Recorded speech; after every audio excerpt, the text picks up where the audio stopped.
All right, Taylor. There's focus in AEW right now on a few things, but definitely the world title scene, building up Grand Slam Australia and then leading to their next pay-per-view. And I would have a complaint because I think the Darby thing was as stupid as almost anything I've ever seen in professional wrestling.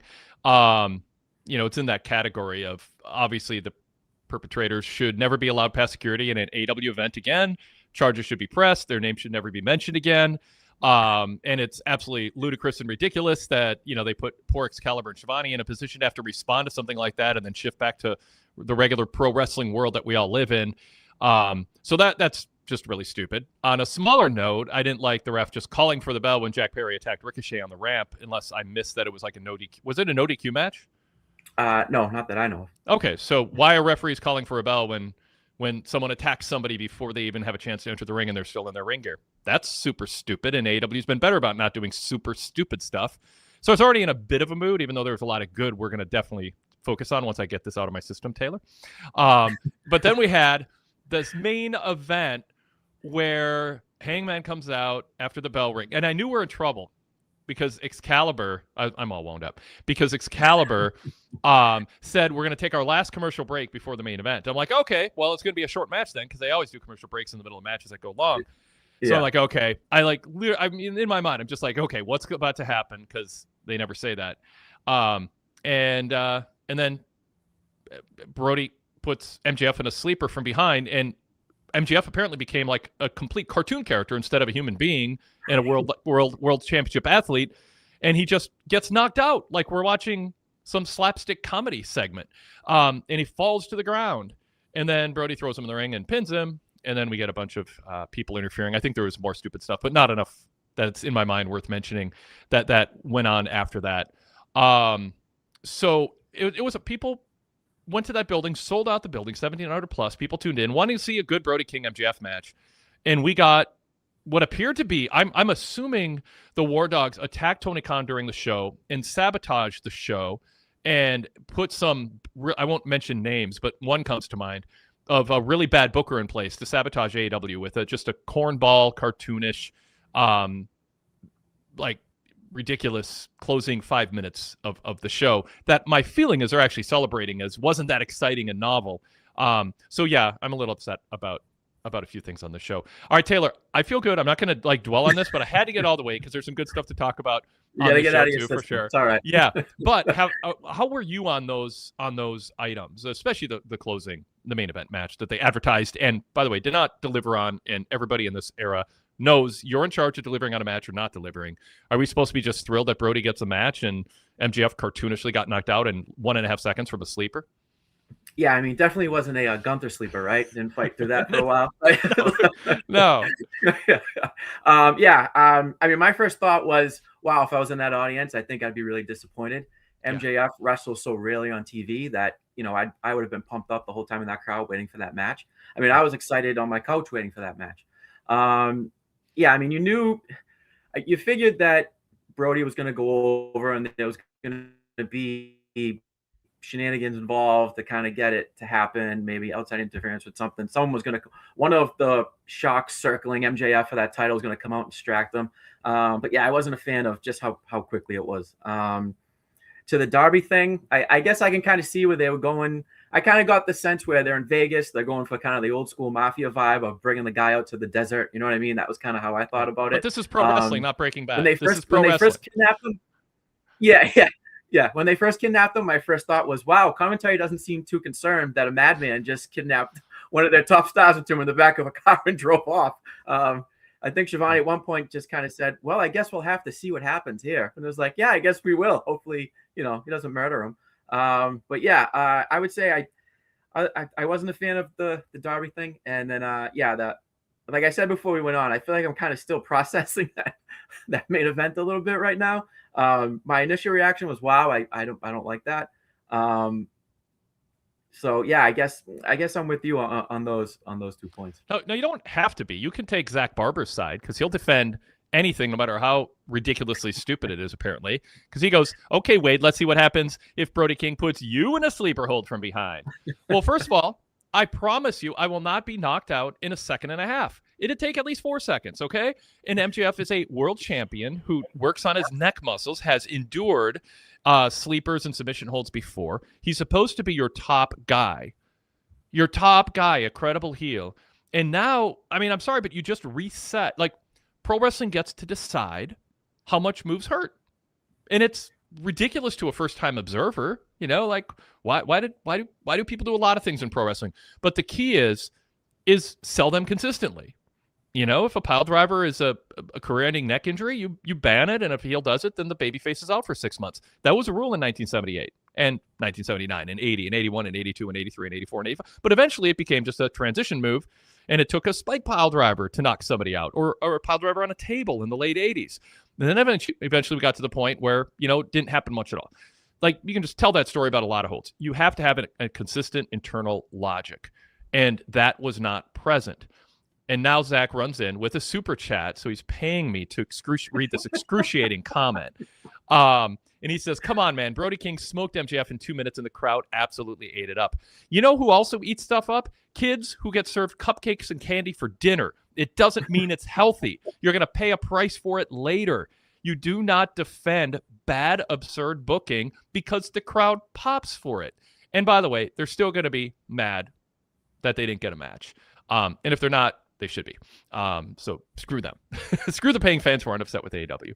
At least Zach paid for your coffee tomorrow morning, right? So it's well worth it. Actually, I would not to get on my frugalness, but I don't pay $5 for a cup of coffee. I pay $10 to drink 20 coffees. Make my own iced coffee.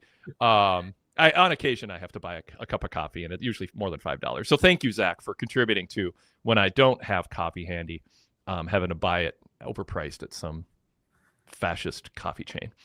There's a lot of them around in Minnesota right now that are being boycotted. All right, enough on that. Not enough on that. We had an F Ice chant after ring introductions tonight. Yeah. And they zoomed in on MJF too, which I thought was funny. I like this reaction.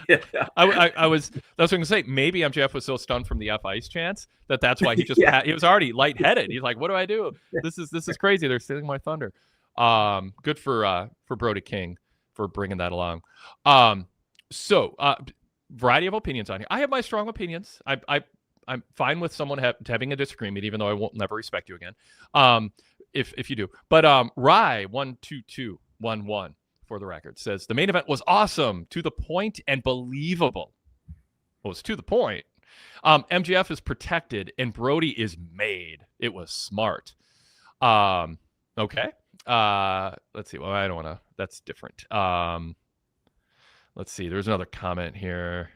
Well, anyway. I want to give equal time to people defending that nonsense. Yeah, the comment Kane placed us says what the crowd was chanting during the last. What was the crowd chanting? And Donovan Burton says F Ice, and Kane goes, "Oh, that's what I thought." Yeah, it was. Overall, I just saw a comment from Mr. Freshman 92. He said he hasn't watched in about a month. You've missed a good month. I would tune back in. But I liked the show overall. There was just kind of a few things, and the main event was a little bumpy, but keep watching, Mr. Freshman. It's been a good month. Yeah. Mr. Freshman 92. I want to read this to everybody. I haven't watched AEW in about a month. It sounds like it's still not a good show to watch. Maybe next month it'll be better. No, that's what's so that, you know what? That's why I'm actually more worked up, because like the ratings are up the last few weeks. They had their highest rating, like reported on the Wade Keller News Bulletin for VIP members when the ratings first came in. Put it in perspective, it was a really good number, 650 plus, and been that way since in months, and a good demo rating. Momentum on their side. They had cleaned up all the nonsense, all the stupid stuff that ruined MJF for a year and a half or 2 years.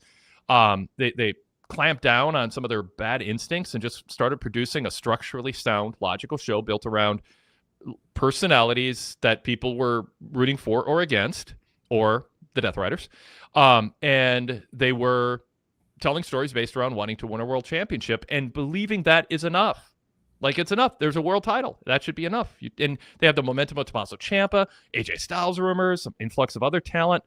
So many good things going on. That's why I'm actually more worked up than I probably would be, if this happened a month or two ago. Because, like, you don't need to hotshot this nonsense. You don't have to reveal that you don't understand structurally how pro wrestling works at its best when you don't just arbitrarily break the rules to pop a crowd or hotshot something or be original. So I don't know. Yeah. Niners fan says, watch for yourself and decide if it's good. Yeah, but other things. Well, we'll get into the desert thing, but Goodfellas says the opening camera shot was clunky and that annoyed me. Also missing the opening drop kick from Page and Davis, but a fun show.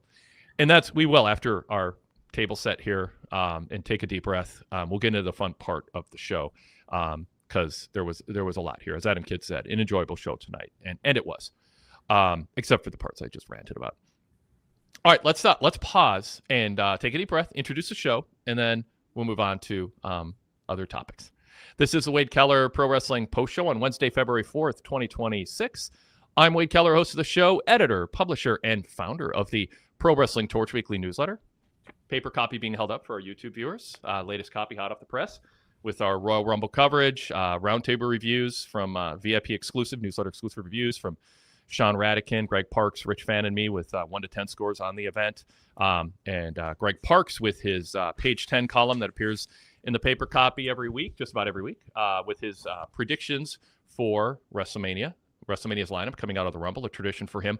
Lots of good stuff in that newsletter. You can subscribe to the paper copy and have a reason to go to your mailbox, something you won't just tear up and throw away right away when you receive it. Hopefully not. That'd be dumb to subscribe and then tear it up. And you can also read the PDF and all text version with a VIP membership. We'd love for you to go VIP if you're one of the people canceling a lot of corporate subscriptions these days for various reasons that might be related to the crowd chant at the beginning of the main event tonight, such as it was. You can support a small business and get a lot in return for your money. Nearly 4 decades of archive content, ad-free versions of these free shows, and VIP exclusive podcasts, all compatible with Apple Podcasts, many other podcast apps. We're also on available through Patreon and Spotify and the native Apple Podcast app. All kinds of ways to subscribe. Full details on benefits and sign-up procedures at pwtorch.com/govip. We are here to talk AEW Dynamite. We've got a chat going, and if you're watching us live on YouTube, join in the chat. You can also email us, wadekellerpostshow@gmail.com, and you can be a video caller. The link for being a video caller, or you can turn your camera off and be audio only, like our many years on Blog Talk Radio. The place to find that link is in my TV report on PWTorch, the website, in my Dynamite report. That the link changes for every show. So just go into that Dynamite report and click on that link and jump in the waiting room, and we'll bring you on to converse. You can push back on my criticism or join in or talk about something else.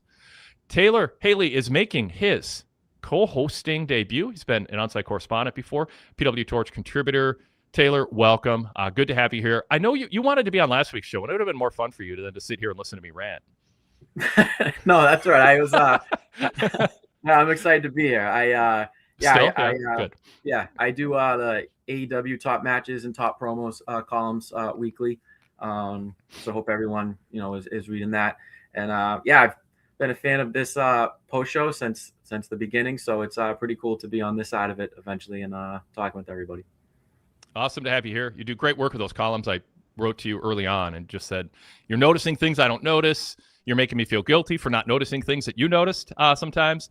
And you're just great passion, great observations. And I just appreciate your contributions. We've just got a great team. And I hope people are breaking away from the addicting and unhealthy doom scrolling and social media scrolling and little sound bites and dopamine rushes, and settle in and spend 5 or 8 minutes reading a well thought out article that went through an editor like me that said it's worthy of your time, not some rando on social media, and give your brain something a little more substantial than constantly just clicking on a bunch of bickering partisans on social media, and half of them, give or take 40%, are bots anyways, just trying to engage you. So good writing over at PWTorch. Taylor Halley, part of it. Taylor, since it is your first time, tell people a little bit of background about you as a wrestling fan. When did it start? What's your passion? And you're on the AEW show. Is AEW part of that story? So classic kid growing up. I just turned 40, so classic. Growing up early '90s, watching Saturday morning. WWF. Then turned into an Attitude Era kid. Every Monday night flipping back and forth between Nitro and Raw, wearing out the back button on my remote back in the day. And it's just one of those things from my childhood that I've just never let go. I've just been a wrestling fan my whole life. I actually wrote this week about how I was almost kind of out on wrestling for a while. Right before AEW kind of hit, I had just been so turned off from WWE at that point, and that was the era with Ambrose and the gas mask, and I was just kind of like, I don't know if this might be for me anymore.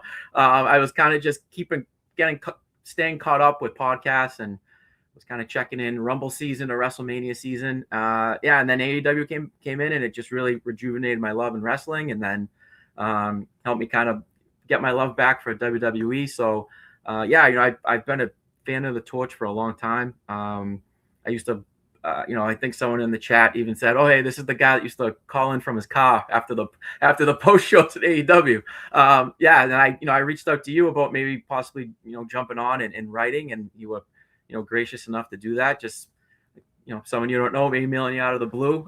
So I appreciate that, and so excited to be on and chatting tonight. Excellent. Glad to have you on, and it's good to have you on for an extended period talking about the entirety of the show. So you got to sit there and listen to me rant. I'm going to throw to you. Tell me your favorite part of tonight's show, and let's talk about that. I guess my favorite part tonight was I love that Idolo won. I like that they're not kind of pushing Kenny right into that title match right away. They're going to let it simmer. I feel like they've invested in Idolo, so why not go with it? It seems like he's kind of locked in. He's kind of looked the best. I feel like he's been in a while. Selfishly, my worry, and I wrote about it this week, was that they were going to push Kenny into that title match, and then they would have a great match.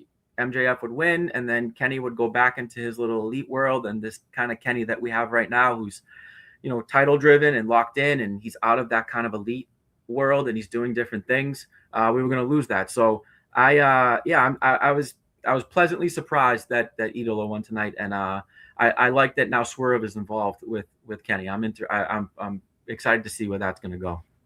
So play out how the lay of the land in this world title scene and all the moving parts, including like Swerve and where he fits in, because one of the strengths of what's going on in AEW is the world title has become the center of attention for almost all the top singles acts right now. They have so many other titles, but it's those are the people who you'd expect to be in the hunt, who are healthy for the world title, are going at it. Where kind of look ahead a little bit, or play out the way you think that this plays out.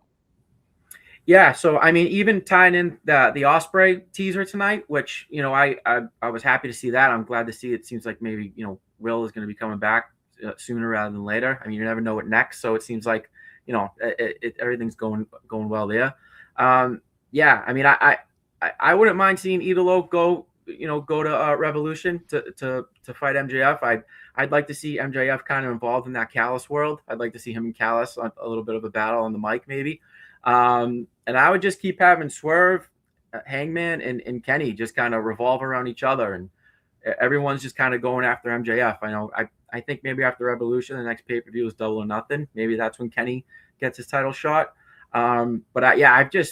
This last month, I've just really, really loved what they've been doing with the world title, having everybody, all their top male stars, just title focused, obsessed with getting that title. Everyone is just, I like that now everyone is like together. I love that Omega is now in, he's with Swerve, he's back with Hangman. Everyone's kind of with each other, and it's not just that elite world anymore with Kenny. What did you make of the way that Swerve and that Kenny reacted to Swerve? I sort of sarcastically in my TV report said, well, I'll read it. Swerve calmly explained what happened to Omega, and Omega listened and realized he was ill-informed and overreacting, and asked for forgiveness for snapping without all the information. They shook hands and shared a disarming chuckle. No, none of that happened. We had Kenny Omega flipping out, unlimited information, and then Swerve had a chance to explain himself, but apparently Kenny didn't listen, or Swerve didn't bother. And I just thought they both looked petulant and immature and hot-headed. And I know it's a thing you do in pro wrestling, and it probably doesn't bother everybody, but I think it undercuts a little bit the notion that these are like to me, you want to see heels flip out at each other. That's a satisfying moment for fans to see two heels have a misunderstanding and yell and bicker and not listen to each other. But I'm not sure that I want Omega and Swerve to come across like that. I mean, I just thought it was unbecoming. And again, I know it's a trope. I'm anti-trope. Like I don't want a bunch of bookers and producers just to go into the path of least resistance on all these things that don't make sense, like ringing the bell when physical contact is made on the ramp before the wrestlers enter the ring. You know, at least security aren't getting beat up anymore. That's nice. That stopped happening a few weeks ago for some reason. I actually had in my notes, Wade will be happy security made it out alive. It was like that's been the case for, I don't know. I mean, first of all, the bitchy meter worked, and then my ranting on security, I don't know. Maybe it would have burned out anyway, but happy that has stopped in WWE too, by the way. So I'm just anti-trope. Like, stop being lazy and I said this before, just put a sign up in the back in the booking meetings and in the locker room and where producers work with wrestlers, and just have a sign up that says rethink everything. Like, just rethink everything. And it doesn't mean stop doing everything, but just think, are we doing this because it's been done before and it's sort of a lazy thing to do? And if so, let's run it through the does it make sense filter. And if it doesn't, just find another way to tell the story. And so anyway, I mean, I'm not against babyfaces being hot-headed and having arguments. This felt kind of tropey to me, and I don't know. I ended up not really liking either of them as much afterwards. And so anyway, any thoughts on that? I mean, I understand I might be overreacting to that, but this whole show set me off a little bit with a bunch of things. Yeah, I guess when it was happening, I guess I kind of understood it from Kenny's end, where he's said in these promos in the past, like, hey, I'm kind of realizing I'm getting towards the end here. This might be my last kind of shot to maybe get back into the title scene. So I could see him kind of being pissed off at Swerve for getting involved, you know, maybe costing me the match. I don't know how many more shots at this I'm going to have. Basically, hey, bro, I appreciate it, but you kind of messed me up here, which yeah. I understand from that. And I like this kind of Omega, that he knows the clock is ticking. He knows that he's not going to have many more opportunities to get back to the top. So from that side, I can kind of see why Omega would be kind of pissed at Swerve. Yeah, I mean, if the clock is running out, does that have to make you a petulant, overreacting hothead who doesn't listen to reason, and then can't Swerve handle it better? Like as Standard Deviation points out let me find it. Yeah, it was Standard Deviation. Swerve and Kenny heated up this week while Fletcher and Okada calmly apologized last week. I'm it's like, have Kenny get mad and shove Swerve, and then have Swerve just go hold his hands up and go, dude, here's what happened. And then have Excalibur go, Swerve's explaining what happened to Kenny. And Kenny's like, and then Kenny goes, oh, dude, I'm sorry, man. And then they both turn their attention to the heels. Can we just have the good guys be good guys and handle things reasonably and leave the petulant overreactions and just the immature arguments trying to yell over each other to the people who are supposed to boo? I don't know. That'd be my vote. Ducky, I get it. I guess it's just one of those. It's just wrestling. You know what I mean? It's just kind of one of those. Well, that's what I'm fighting against. That's exactly what I'm fighting against when I say question, rethink everything, question everything, drop the tropes, clean up all the bad habits that. Like Jay and Hartford goes, I agree. The Swerve Omega disagreement was unnecessary, but I chalked it up as pro wrestling. Yeah, I mean, of course, that's why it happened, and that's why a lot of people listening to me rant about this it's baked in, doesn't bother me. But I don't know. I just want a higher version of the art form, and that sometimes you just got to kind of rethink all the little tropes that you just mindlessly do. Sadler Version 3 says, I don't mind the conflict. Kenny is determined to be champ again and snapped because he lost, and Swerve is confrontational by nature. Yeah, and that's what you're saying, Taylor. He's determined to be champ, and he snapped because he lost. Yeah. I think that is the rationale for it. It's, for sure. Ducky, did I read this? Ducky D says, many athletes are least rational versions of themselves after a loss. There's another comment here. Oh, Standard Deviation says, Excalibur called into question Swerve's intentions after the segment, and he's shown signs of turning heel lately. So Kenny's suspicion makes him look smart if Swerve continues the behavior. Fair enough. I mean, if that could be it. Zach Barber jumping to conclusions, and only Zach can says, so Wade doesn't want to see a Kenny Swerve match. Got it. It's so fun. I'm fine with the match, but they don't have to be petulant, overreacting, immature kids. have a match. I don't know. And then Kane Play Stuff says, in the moment is okay, but I hope he checks back what happened. That's the other thing. There is like replay. Like it'd be cool. It won't undo my criticism of this as falling in the trope category, Taylor. But if next week, like Renee goes, Kenny, I understand you wanted to call Swerve into the room here to have a little chat. And then Kenny goes, yeah, I watched back what happened, and I overreacted, Swerve. Not sure I fully trust you. And so I overreacted, and you probably could have handled it better by actually explaining to me what happened last week. So, and then Swerve's like, yeah, I didn't handle it very well either. I mean, it sounds like that's not what people watch pro wrestling for, but I don't know. I'd find that more likable and let the heels be the ones who can't get along over disagreements. But you can watch replay. Sadler version 3 says, no, this was for a title shot. Them calmly apologizing would be corny, in my opinion. Perhaps. Jay in Hartford goes, Wade, you're spot on about the tropes. They're tired. Well, thank you. Standard Deviation says, yeah, it's clearly to protect Kenny after a loss by immediately pointing to what's next, but there's many ways to achieve that goal. Yeah, that's the thing. It just feels like a path of least resistance. Just trope booking. Kenny is the story they're telling with Kenny in commentary I thought was good. The announcers brought up that Kenny seems to he isn't hesitating in his moves now. Not only does he look better, but they're kind of pointing out specifics, Taylor, about his in-ring style, that he's not hesitating on his moves. And they talked about diverticulitis and how I don't know if it's true or not. I don't know if about the condition, but Excalibur said, yeah, he probably was feeling the effects of that even before he knew he had it. And it might have made him more sluggish and caused him to be a little bit off. So they're really telling the story that whoever Kenny was before this last comeback, disregard the last few years. Like, this is the guy from 2018, 2019, 2020. Like, he's back. And I think that's good to tell that. I really think that's really good to tell that story. I think any wrestler can absorb losses and a burial if you create a story that's believable, that explains why you should look at them through a new lens. It's where when a babyface loses before turning heel, well, now they're heels, so they're going to win because they're cheaters.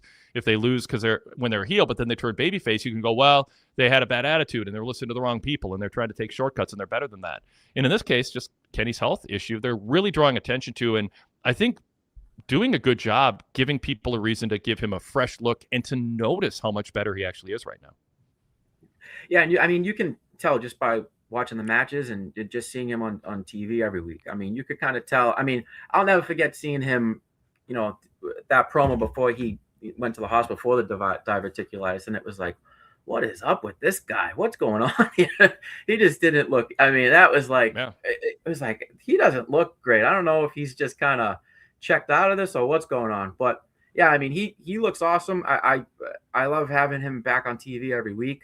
Obviously the time has passed, but I always felt like Kenny should have been AEW's Roman. He should have been their special attraction. He should have been like the guy who comes in for the big pay-per-views and steps up everyone's game. And it just, just the way Kenny, that's just not how Kenny is, and not how he was. And his body couldn't hold up the way it was. So, I'm glad that he's back. I hope he is healthy. I hope it's not just storyline. I hope he is feeling the best he's felt. And I'm just loving this run he's on this last month. Like I said, selfishly, that's why I'm kind of happy Idolo won tonight, that they're not rushing him into that title match, that, we're going to get more of Kenny involved with the world title scene, with, going to Swerve now.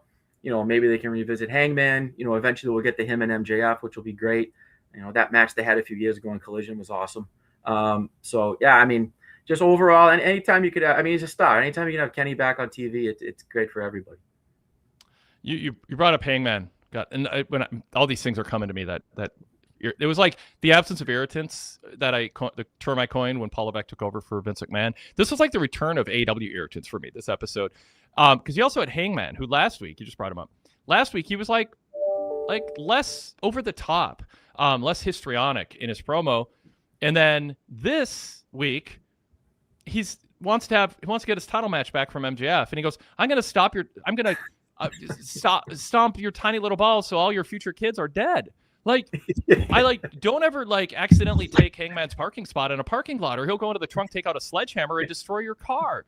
It's okay, Hangman, to not turn it up to 12 every single time. There's this just there's no like, oh God, the word is not a context. There's no like volume level that matches the situation with him. And it's cartoonish and unbecoming. And I think just makes him seem like a silly, unserious person that it's always, I'm going to kill you. I'm going to stomp your balls. Your kids are going to die. You just want a title match. Can we just dial it down until it's like an actual like feud that rises to the level of wanting to actually destroy a body part or pair in MJF and ruin his ability to be a father? It's just like, of course, Zach running to the rescue, begging the question, by the way, the definition of it. It's well-established Hangman's a hothead. That is my problem. You are restating the problem with different wording. That is what I'm against, is him being a hothead in this context, in part because you and I know he just thinks it makes for better television to be over the top, and he's just too good. He doesn't need this. He doesn't need to be histrionically over the top, making these threats all the time. Just calm down. Sadler version 3 says, Hangman's characters never resonated with me. I know I'm in the extreme minority there, but I only like his in-ring work. Standard Deviation says, I like Hangman the most when he's calm and reasonable as a baseline. The intensity should feel like an exception to the norm. Yes. Standard Deviation says, I think he's been praised for the intensity so much that he turned it into the norm. Absolutely. That's, I think what happened, Taylor, is Hangman, when he rose to the occasion when it was called for it, people are like, very few people can go to that zone and do it with that charisma. And then it's like, he doesn't know. Well, not every time. Not every week's going to be that home run promo. Yeah, I mean, I even wrote last week in in my top promos article, it was nice to have Hangman just talk. It was just nice to hear him talk. Yep. When everything is life and death and you're out of breath by the end of your promos every time, it really should be a sign that, hey, maybe you need to step it back a little. If everything's life and death, then when it really comes time for these big time matches where everything's on the line, it's not going to hit as great when you're screaming about everything. Yeah. Yep. And yeah, it's the thing. I mean, how can we ever know when Hangman is really serious? Like when things have really reached another level. I mean, yeah, it's just, if you sneeze around him and don't cover your mouth, watch out. He's going to like slice your throat with a box cutter. Like, just settle down and be like more normal. Yeah. Jay in Hartford goes, yes, calm, level-headed, heartfelt Hangman is what we need. That's not sarcastic. That is what we need. And Zach goes, so now you want to completely change Hangman's personality? No, I want him to focus 90% of the time on the personality that Jay just brought up, and just change the balance. Because I think the part that should be 10% but has become 99% is unbecoming. Yeah. All right. Andrade, let's talk about him for a second too, just because we talked a lot about Omega there. You complimented him, and I do think this is like the best Andrade that we've seen in a while. There's some wrestlers that are just better in AEW than WWE. Like, they're just more made for it. I think Ciampa was great in NXT. I think it was fine in WWE. It just sort of felt like they were winding his career down, and he and Gargano were kind of a little bit comedic, and it was fine. I thought it was fine. I didn't decry their use of Ciampa, but we're seeing in Ciampa, he's got more in him, and we'll get to him in a minute. But with Andrade, I mean, the Paul Levesque got made fun of for the hat and the outfit that he put Andrade in at the beginning of NXT, and then in WWE it just never really caught on. There's just something about him in his wrestling ability, and then there's something also about kind of the way he's carrying himself that's working. The leaning against the railing with the women, putting their hands all over him, as Don Callis talks about him as, a sex symbol who, when he takes his shirt off, people are fainting around the world or whatever. It's an interesting little addition. I don't mind it as long as he doesn't undercut me taking him seriously and starts leaning into, being like, Rick Rude had an edge to him, even though he was a womanizer. Like, I still want him to know when it's time for business and time for pleasure. And I think there should be a logical line between those two. Your thoughts here? Yeah. So, I mean, I've never been the biggest Andrade fan. I was always kind of in the camp when, like, one day someone's going to have to explain to me why this guy is hyped up the way he is, because I kind of don't see it. And I think that was really probably more on him and kind of, maybe the attitude issues he has, or maybe not attitude, but it's the way he carries himself. But I think, since he's been back, I've been a fan. I think that I guess he's one of those guys that you can tell when he's into it. It's right away you can kind of tell. I was a little nervous tonight when he started the match with his shirt on. I was like, all right, what's going on here? I didn't know if he was like, I was like, I wonder if he's taking the loss here and this is his way of protesting that he's going to wrestle in a t-shirt. I didn't. Yeah, I was like, he's one of those guys you just never know. So when little weird things like that happen, it kind of elevates it to like, okay, what the hell's going on here? Why does he have a shirt on? I don't know if he forgot he had it on because then he took it off, kind of got rid of it quickly. I don't know if he was just hyped up so much for that match and he was pumped that he was going to win. But but I think he's been, and this is the second time you're bringing him back, so you're investing in him. So if you're going to invest in him, you're going to have to trust him at some point. So why not let him go on a little bit of a run here and get a title match, put him in the main event at Revolution and see what happens. Him going up to the girls in the crowd is cool. I wasn't a fan of it last week when he did it in the middle of the match. I equated it to like the Macarena in the middle of the match where you're fighting for a title and you're that's what I mean by business and pleasure, like separate, have a line between the two so you take them seriously. And I saw you wrote, I read that earlier today from you and I agree. Yeah. But yeah, no, I've been a fan of him so far. I'm like I said, I wasn't the biggest fan of him, and I was always kind of like, someone's gonna have to explain it to me. But I guess I'm starting to see it now. I think his whole vibe. I think he looks great too. Looks like he slimmed down a little bit. He looks fit. I forget. Someone mentioned too. Even he's changed his ring gear. He's not wearing those insanely tight pants anymore. I like his ring gear better. His whole overall look, everything about him, I just like better since he came back. Yeah, no, you and I are in a similar spot with him. I just thought people overhype Andrade, and he perpetually, consistently falls short of that and doesn't show the ability to connect with the audience or wrestle in a style that tells a type of main event story that I think true main eventers have to tell. I think it's a different, just kind of a culturally different style that didn't ever. They were really exciting athletic matches. Like, he's a really good worker, but there's just something that wasn't there. And then obviously personality wise, I don't know. There just were things that just didn't click. So this is better. And then as Adam Kidd points out in the chat, having Callis as a mouthpiece is going to help Andrade tremendously. Let's see. Jay in Hartford goes, WWE is onto something with Andrade and Zelina, but we know they're good at dropping the ball. I'm finally coming around to him again, but please give him consistent booking. TK, don't drop the ball. So yeah, another person coming around on him. Donovan Burton says this Andrade is sure better than the Vicky Guerrero version. Yes. Pickens 612 says AW ratings boost, mystery resolved. Andrade is bringing in the female demo just like in the arena. And Rude Dog just says the t-shirt thing was just trying to sell a new shirt, Taylor. I really liked the match too. I really liked that Andrade was like countering a lot of Omega's moves. He was blocking a lot of like his like stereotypical moves that he does, which made it seem like, Andrade had done his homework. He was kind of calculated. He knew what was coming. He knew he was ready for the match. So I like that a lot. I thought they had great chemistry. I hate with a match like that when they go to a commercial break. It's just such a, it's such, God, if you could just get these guys on a pay-per-view and let them kind of, without that commercial break, really, go crazy, which hopefully they will down the line. But yeah, I loved the match too. I loved all the counters. I loved them. Like, it made it seem like they had been scouting each other. They knew what was coming. Like when Andrade did the backflip and he missed, and he does the other backflip and Kenny put his knees up like he had scouted it because Andrade had done that move last week. So I loved it. That's really good. I really loved the match. That's the stuff you point out in your columns. That's great. Like, you've got the memory for what happened. You look at a spot in the match and you observe it and notice, and it's good stuff. So again, pointing people towards his columns at pwtorch.com. All right. So one thing I want, this no particular order here. The opening of the show. By the way, the Palm setting was cool. They had 1,700 plus, a sellout. It was kind of a theater in the round type. Is that no, not theater in the round, just a stage. It's stage setup, but in a nice Vegas facility.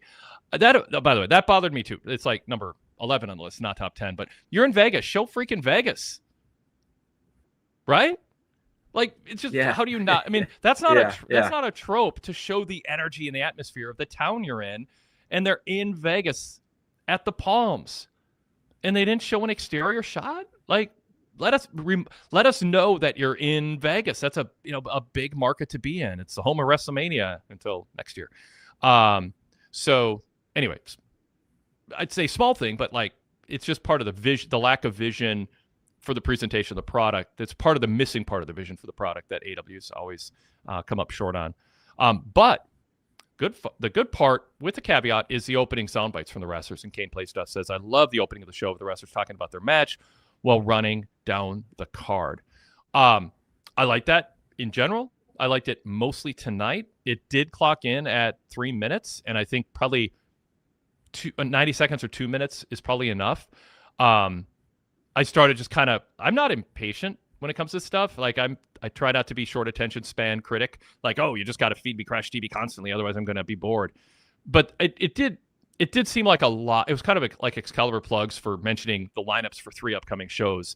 It was just a lot coming at us. I would rather spread that out, and I would have focused on like 2 key matches and kind of stop there and then maybe run a couple more later or something like that. But in general, it was interesting. It took us obviously back to the mid-'80s, Saturday Night's Main Event, and even more recently, kind of the CM Punk FTR era of Collision, when there was a soft split in the brands, and they were doing that on Collision on Saturdays. So I like it. I think 3 minutes is a bit long for that format. Maybe it just was some of the promos were decent. So yeah, what do you think, Taylor, of that opening? Yeah, actually, I had that on my notes. I said I really like the opening. Seems long. It just okay. It just maybe went one too many. You know what I mean? It was just kind of reminded me of like when you go to the movies, like previews for the movies, and you're like, another one. You know what I mean? It's kind of like, can we just get to the show? Yeah, can we just get to the show? It was kind of like, one extra. I actually thought when they first started it, for whatever reason, because I don't think they've ever done that on Dynamite before. They've only done that on Collision. Yeah. I thought that they were just having an MJF promo to like kick off Dynamite. Right. Me too. And then it went so short, and I was like, oh, that was weird. And then they went to another one, and I was like, oh, they're doing what they used to do on Collision. I like this. Yep. So thumbs up with a little qualification that we both had in our notes on that, and that's interesting.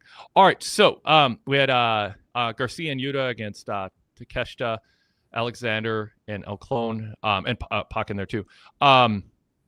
Your thoughts on the opener and the story that they tried to tell, and did they succeed in this one? I like the Death Riders being involved with the Callis family. I think at this point I've given up on the Death Riders' turn on Moxley. I think maybe that moment has passed. I think if they do it now, it's going to fall flat. I think they have to maybe heat that back up. So yeah, I mean, I wrote about that in my article this week. I said I'm not going to talk about it anymore. I'm not going to. I can't. It's at this point. I'm just I'm like a desperate guy trying to get his girlfriend back. It's just not going to happen. I mean, just you got to let it go. If it's meant to be, let it go and it will come back. You know what I mean? One of those things. Yeah. If they're going to do it, they'll do it. But I like them being involved with the Callis family. I love Moxley and Takeshita. I thought they were beating the hell out of each other tonight. So I love that. They were really going at it. I thought maybe they were going at it too much. I thought maybe tease it, build that up to Revolution a little bit, because they were really going at it. But yeah, I like the dynamic of the Callis family and the Death Riders together. Going back just to the opening soundbite, Standard Deviation said 2 lines per wrestler and then give the main event a couple more. Shorter sound bites. Agree with Wade on that one. And Taylor. Yeah. Oh, Standard Deviation on Andrade, just so, because these will scroll up and I won't be able to remember to grab them. I like how Andrade saw the women at ringside first, then went to the top rope to perform his flashiest move, and then went to pose with them. It's a non-contrived setup to engage with the ringside plants. So that's what I'm advocating for. It's just a little bit higher IQ execution of some of these things. It's just, polish things up. Don't be lazy about it. Break up covers in tag matches. Actually, break up the cover. Don't just pat them on the back. Have wrestlers not stand and wait to be leaped onto. Set it up so that they kind of wander into it and are surprised by it. There was another thing tonight that just left my mind that a small thing, but like MJF was positioning himself in the corner after Brody threw him back in the ring. He was kind of moving a little bit to get in slightly better position, and it just made it seem like, wait, you're knocked out from a sleeper. completely knocked out, but now you're able to get your shoulders just exactly in the perfect spot, like symmetrically, to have two knees, to be like cannonballed or whatever it was. Like, just when you're selling being knocked out, like, don't fix your hair. Shane McMahon, don't cover your gut with your t-shirt. Don't pull the hair out of your eyes, and don't adjust position. Let the wrestler figure out how to adjust. If it's a safety issue, of course, but if it's just an aesthetic thing, don't do it. So anyway. You know what? I didn't even notice that. I was so shocked by what was going on. I was so stunned that they did that so quickly, because normally I'm used to these epic main events. They hype it up. Especially I like the countdown clock they had to the Omega Idolo match. Yep. I like that a lot. Kind of getting that ready. Signals it's a big deal. Yeah, I didn't even notice him going into position. I think I was feverishly writing notes down for the show.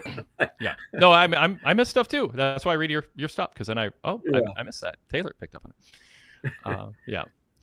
All right, cool. Let's see. Where else was I on this? So we're talking about the 6-man tag opener. One downside about this, and this gets to something you brought up earlier. You were thinking, hey, Andrade, you were advocating for Andrade and MJF, like, to be the eventual match? So my concern for that pretty consistently is what's the crowd going to do? Like, you're risking MJF, who finally has turned the crowd against him, having the crowd cheer for him opposite of a Don Callis guy, or you're trying to get Andrade over as a heel, Don Callis family over as heel, but now the fans are going to maybe cheer Andrade because MJF's such a scumbag, or you get dueling chants and it just turns into, like a 50-50 and the crowd's not really invested. We kind of saw it on a lesser scale here, where the crowd was it was as much as the building was aesthetically cool and the crowd had, was packed and had some positives.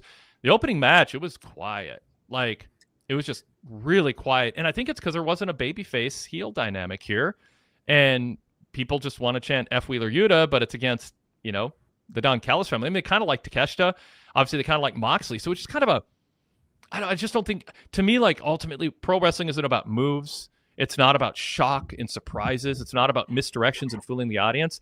It's about deciding what emotion you want from the audience and then working hard to get it and booking in a way where you get an emotion. And that emotion should be related to being for or against somebody succeeding as a pro wrestler. I mean, it should be that simple.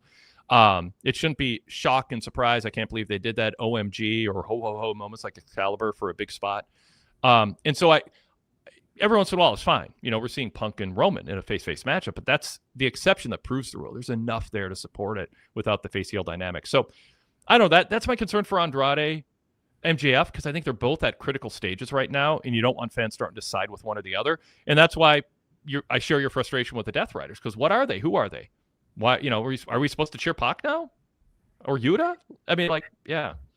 Yeah, and I mean, there was really, last time we saw Pac, he was on crutches, and now he's back. They didn't really elaborate on any of that. They didn't elaborate on anything with him and Darby. It's just, I don't know. It seems like I just don't know what's going on. It's just, I know, what was it on the Fix with you and Todd? He seemed to like where they were going, and I was talking back. I talked back to the car on these podcasts, and I was just like, Todd, what are you talking about, man? It's a little bit of a mess. Like, Mox was babyface. Now we don't really know what he is. They were teasing the breakup. Then it seemed like Darby was coming back to get involved. Now Gabe Kidd has gone kind of off on his own. It just seems and like Marina a lot Shafir within the same show. Yeah. Now Marina Shafir is helping. She was attacking for here match.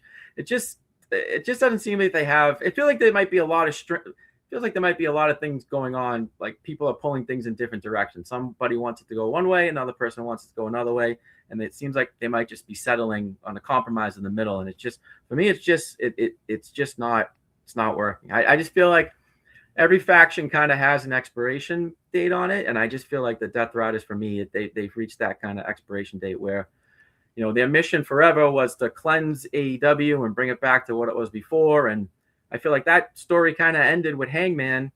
And then I was kind of advocating, I think Moxley needs to go away for a little bit. I think he needs to go away.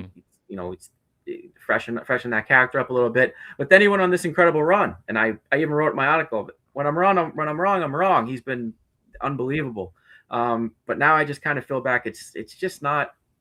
Something's just not working. It's just not working for me. Yeah. I mean, and that's follows Moxley around some of the time. The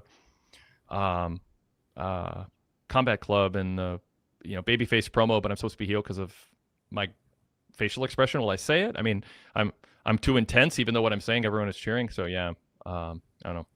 So there's so much there that people can love and so much there that people can hate, and you just muddy it up. It's like you get chocolate ice cream, vanilla ice cream, you just stir it together, and now you don't get either flavor. It's just a sort of, I mean, it's still compelling and sweet, but you don't get that just pure, simple flavor of vanilla or chocolate. It's just kind of a mush. And I guess to go back to your thoughts with Idolo, like I understand what you're saying with the heel versus heel dynamic, and which way is the crowd going to go? Are they going to I feel like someone kind of put it before. I forget who said it, but they kind of said MJF isn't a heel or a babyface. He's MJF. You know what I mean? He's one of those. He's not really one or the other. He's just his own guy. It's so I understand what you're saying. Where in a match like that, kind of what would happen with the crowd. I guess my thought with the Idolo, going on this run is this is the second time you've brought him back. You're invested in him.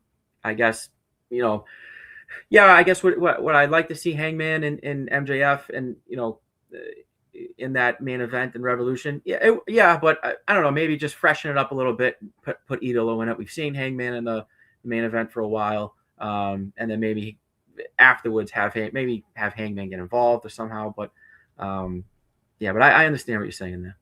Yeah, I think like MJF just MJF would also be the argument. Maybe Moxley would apply to his character. Let Moxley just be Moxley, and we just criticize that. And I think with MJF, I'm an advocate for never give us a reason to look at him in a sympathetic light. Never let us be entertained by him where we want to cheer how entertaining he is. We want him to be obnoxious, and we want to be pulled back into another era where when you see him, you pay to see him lose, and you get lost in the emotion of that. Don't change when you go to Long Island, and don't face any heels for a long while. That'd be my argument. I think when you see viewership going up and the tide is turning on social media comments and opinions on the show, understand why that was happening. It's because MJF was a heel, and he was opposite of babyfaces who fans liked. And every critique I have is aimed at getting to the peak fan experience that I've experienced in all my decades watching wrestling.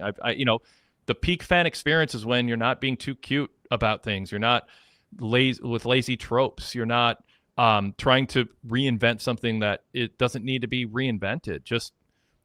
There's all these heels, all these faces. When you have a Punk Reigns exception, do it, but don't make it a habit. I mean, how much of Paul Levesque booking in WWE lately do we see this ambiguity amongst characters leading to ambivalence in the crowd? And AEW, the more they just don't try to be overly clever and just stick with a formula, let MJF be consistently unlikable as a 100% all the time insufferable heel who you want to see lose. I think once you get into the idea of he wants to be liked a little bit, or he's entertaining and we just want to be entertained, so now we're going to cheer him because he's entertaining, I think that's when it starts to unravel. And I just don't want all this good work they put in recent weeks or months to unravel, because now they kind of stop losing track of what brought them to this place that led us all excited about this week's show. Okay. I mean, this last, I love that you can tell. Oh, sorry. And I love that you can tell that MJF is like learning from the mistakes from that first one too. I like even when he throws in his little shots, like he threw in that shot last week with Brody, where I've never seen a liberal man look so much like a Nazi, which was like such an incredible line. And even when it made Brody laugh, it made me laugh even harder. But he went right back at the crowd, started going right back at the crowd to get them like right off them again. You know what I mean? He started. It's been great. So comments on my mood today in the chat, Taylor, might as well put a couple of them up. Ducky D says, they seem a touch pedantic tonight, my takes. In my opinion, everyone's entitled to their opinions, of course. Seems like there's a level of inherent wrestling absurdity that Wade wasn't in the mood for tonight. I was in the mood for it because I was in a good mood going into the show, and then AEW started doing things that made me think the things that made me like think this is going to be great. Taylor's picked a good week to be on, and we can focus like we had the last few weeks on all the good stuff AEW is doing. It started unraveling, and honestly, it was the whole Darby nonsense of skateboard and the attack, and then being thrown in a trunk. I mean, from there, I was just I was in a mood. But I noticed a little, like when Josh Alexander tripped Pac running the ropes, all he did is slap the side of his boots, and then Pac took a face plant.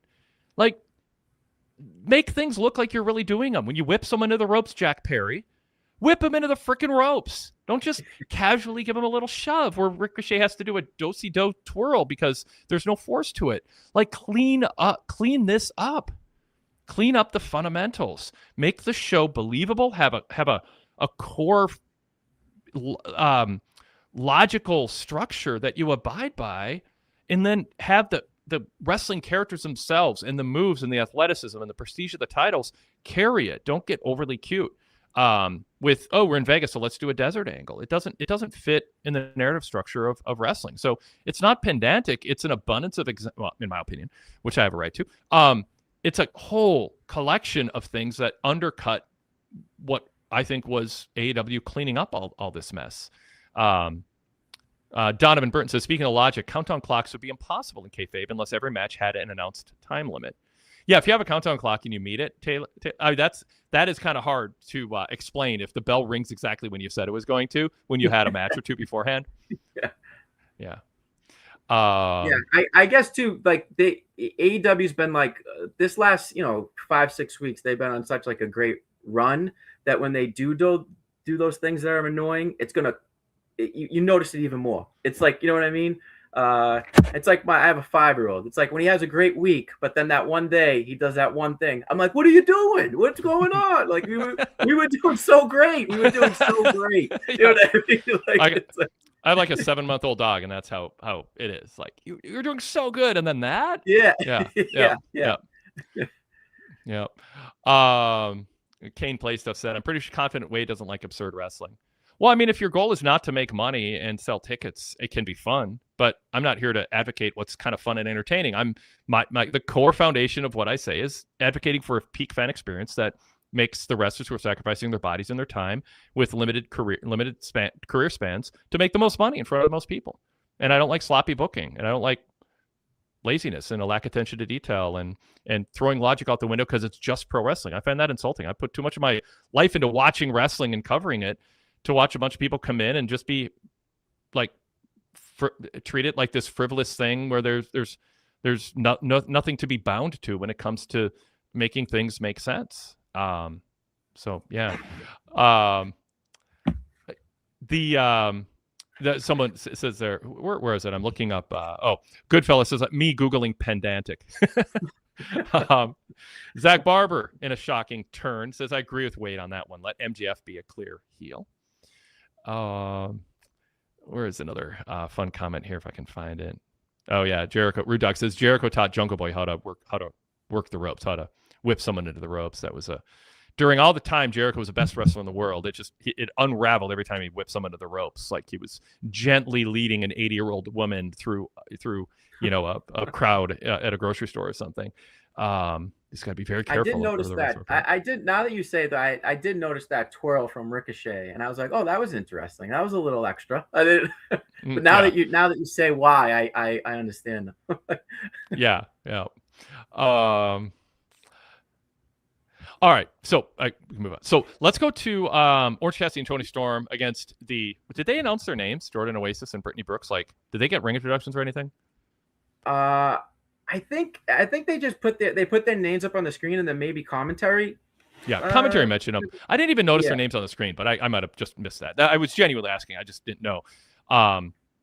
So this was just a chance to give Cassidy and Storm a win, but I forgot about this one.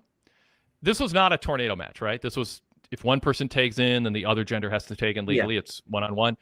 So we're back to the Viking Raiders in WWE, or was it wherever they were when they did this? Tony Storm, during the pin, pressed down on Cassidy's shoulders to give him extra leverage when pinning Jordan Oasis. That's illegal. The ref shouldn't count a pin if two people are pushing down on a wrestler. The ref should stop the count and look at the second wrestler and go, if you want to win a match, it's one person versus one person. You got 5 seconds, get out of the ring or you're DQ'd. So I love Toni Storm, but don't do that. That's another this little thing that like quality control should clean up. It's not a big deal, but like shouldn't there be rules that a referee follows? And if it's arbitrary, why is it arbitrary? Why does a bell ring when a wrestler attacks someone outside the ring, but sometimes they check on the wrestler to make sure he's okay before they ring the bell? Just be damn consistent with this stuff. Don't change based on convenience or it'll look kind of funny. That said, let's talk about the hair match. Who's going to get shaved, and who did you like? Orange Cassidy realizing he likes his hair, and then Toni Storm panicking and fretting over the fact that she might have a bald head that, as she put it, looks like a boiled egg or an angry penis. Yeah, those are the worst. Yeah, those are the worst kind. So So I am not a fan of anything that Toni Storm is doing right now. I don't like what they're doing with Toni. I feel like they're leveling her down to a level where she should never go to. I think that she is so much of a star that there has to be something better for her to do than this nonsense. I'm just not a fan of it. I'm a huge Toni Storm fan. I think she is it's one of the few absolute stars they have.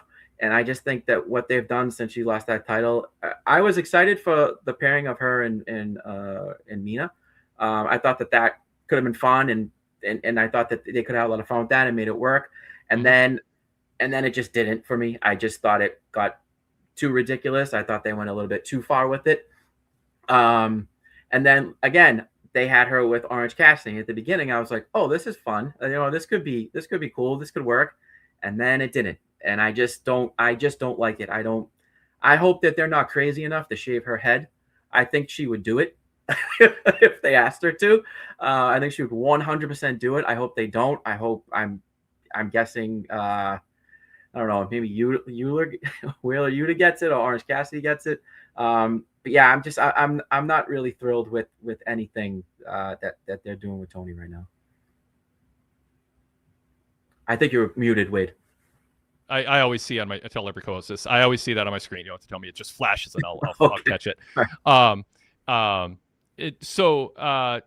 I think Marina Shafir is the one who should get shaved. I think I think it fits her gimmick a little bit. She can sell it and fret over it, but I don't, I think you want a heel to lose that. Ideally, we don't see him very often.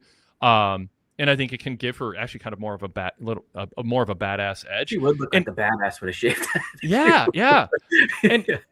And I don't think Orange Cassidy being bald is like that big of a deal to people. Like, oh, well, a lot of guys just shave their head like voluntarily, like just do close cuts or whatever to their. Just within 2 weeks, it'll look like it's an intentional style choice, even for a guy with a good head of hair. With Toni Storm, my issue is I just like it's a long time before, unless she just starts wearing wigs and then wrestles bald, or she can do the Buddy Roberts thing going back 40 years when Buddy Roberts lost his hair and he wore an amateur wrestling headgear for like 3 years because it took so long to grow his hair back. He was so embarrassed. There's things you can do, but like with Toni Storm, and that's a big part of her act is her look. I mean, I don't think it's not that big of a deal if she does. Like Zach Barber says, I think Toni or Marina end up with a shaved head. If you're going to do a hair gimmick, I think you want somebody to lose their hair where it feels like a big deal. And I think for the average viewer is going to think it's a bigger deal for a woman to have a shaved head than a man because it's less of a fashionable look on females than it is on males. And I would advocate strongly against Wheeler Yuta losing his hair because I think a lot of what gives him his go away, wonderful go away heat is that hair. I mean, I feel like you strip away something that actually makes him valuable. So anyway, that's my take on the pros and cons of it. And Ducky D agrees. The only hair that's untouchable. Yeah, I mean, I guess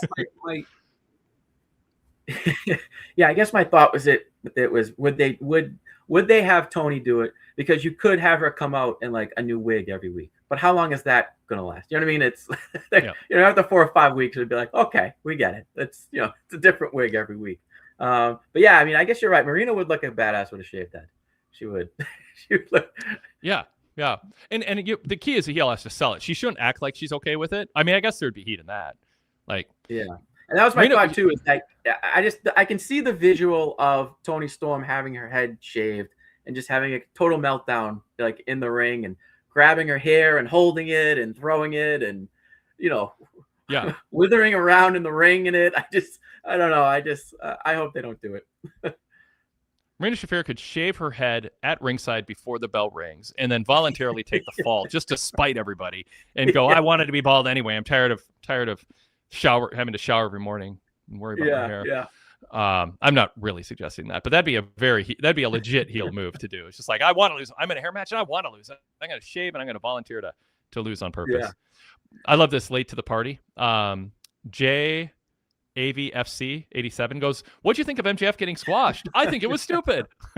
Boy, do we have an opening. Me and Wade loved it. Yeah. Jay, boy, do we have an opening 20 minutes for you. Go back to the beginning of the show. Tony Storm is honest.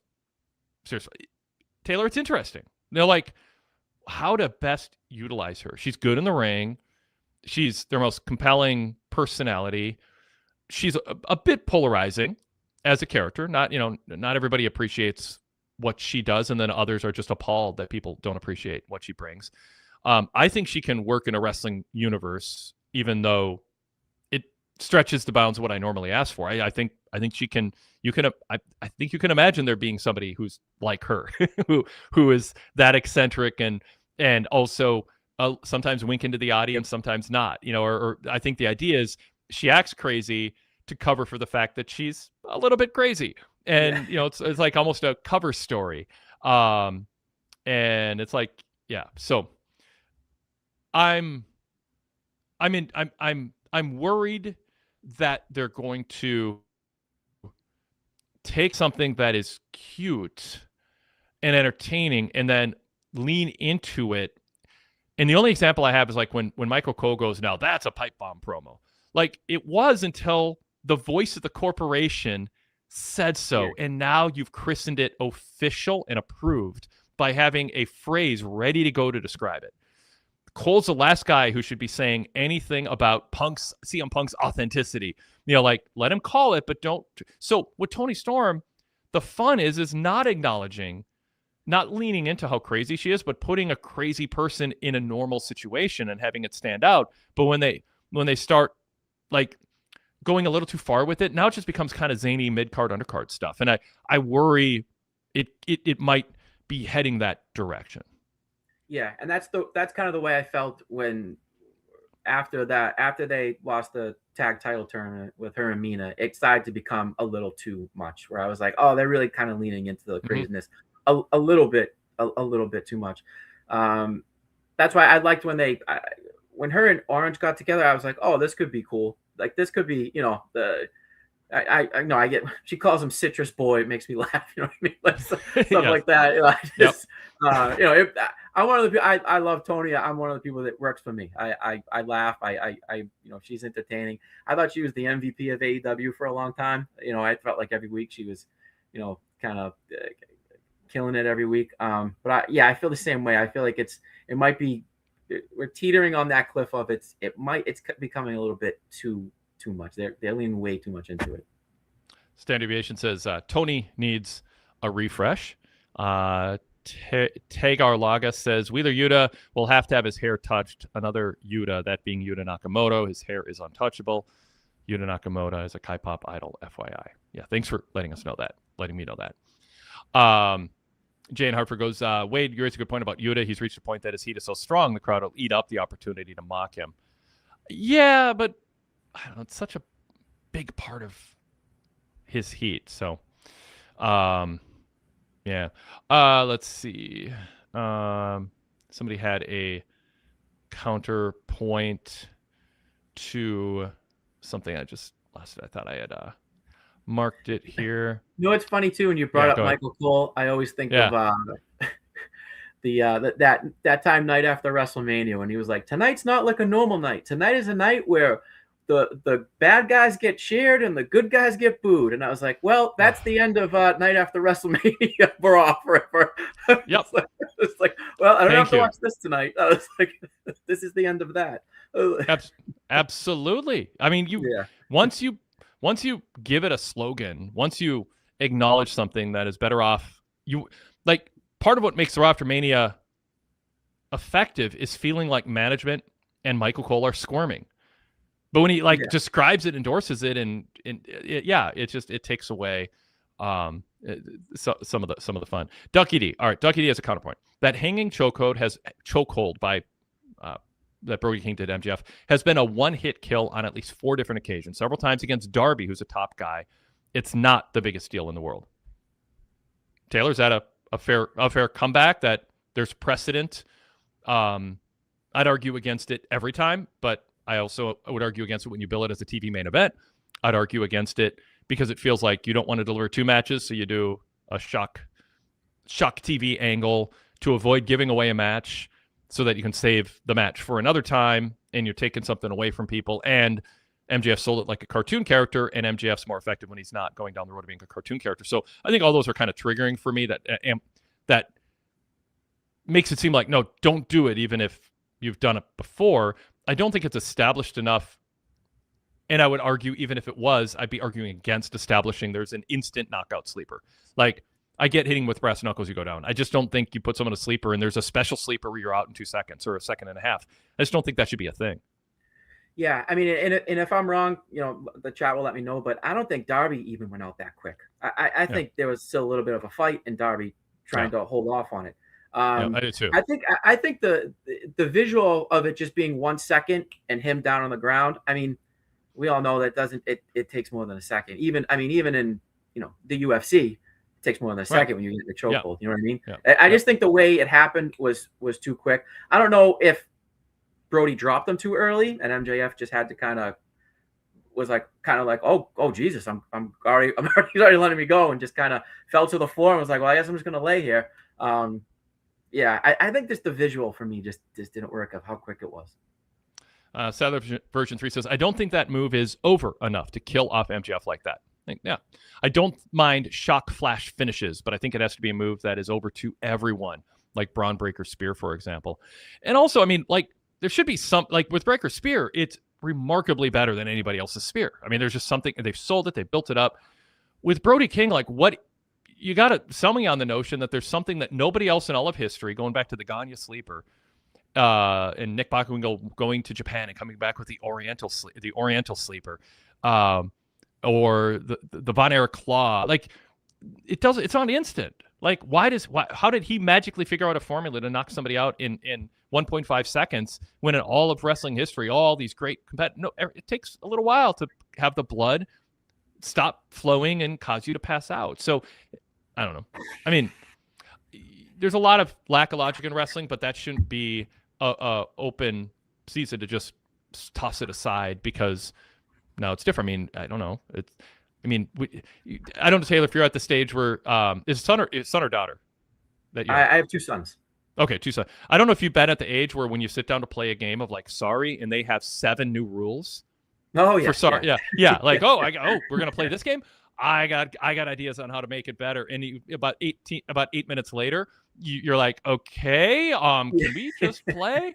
Like, don't be that 7-8-year-old who's deciding to reinvent everything. I mean, that's adorable and it's cute, and then the stage passes. But don't do that in wrestling. Like, hey, I have an idea. Let's have a sleeper that instead of like all of wrestling history, it takes 20, 30, 40 seconds, maybe a minute to knock someone out.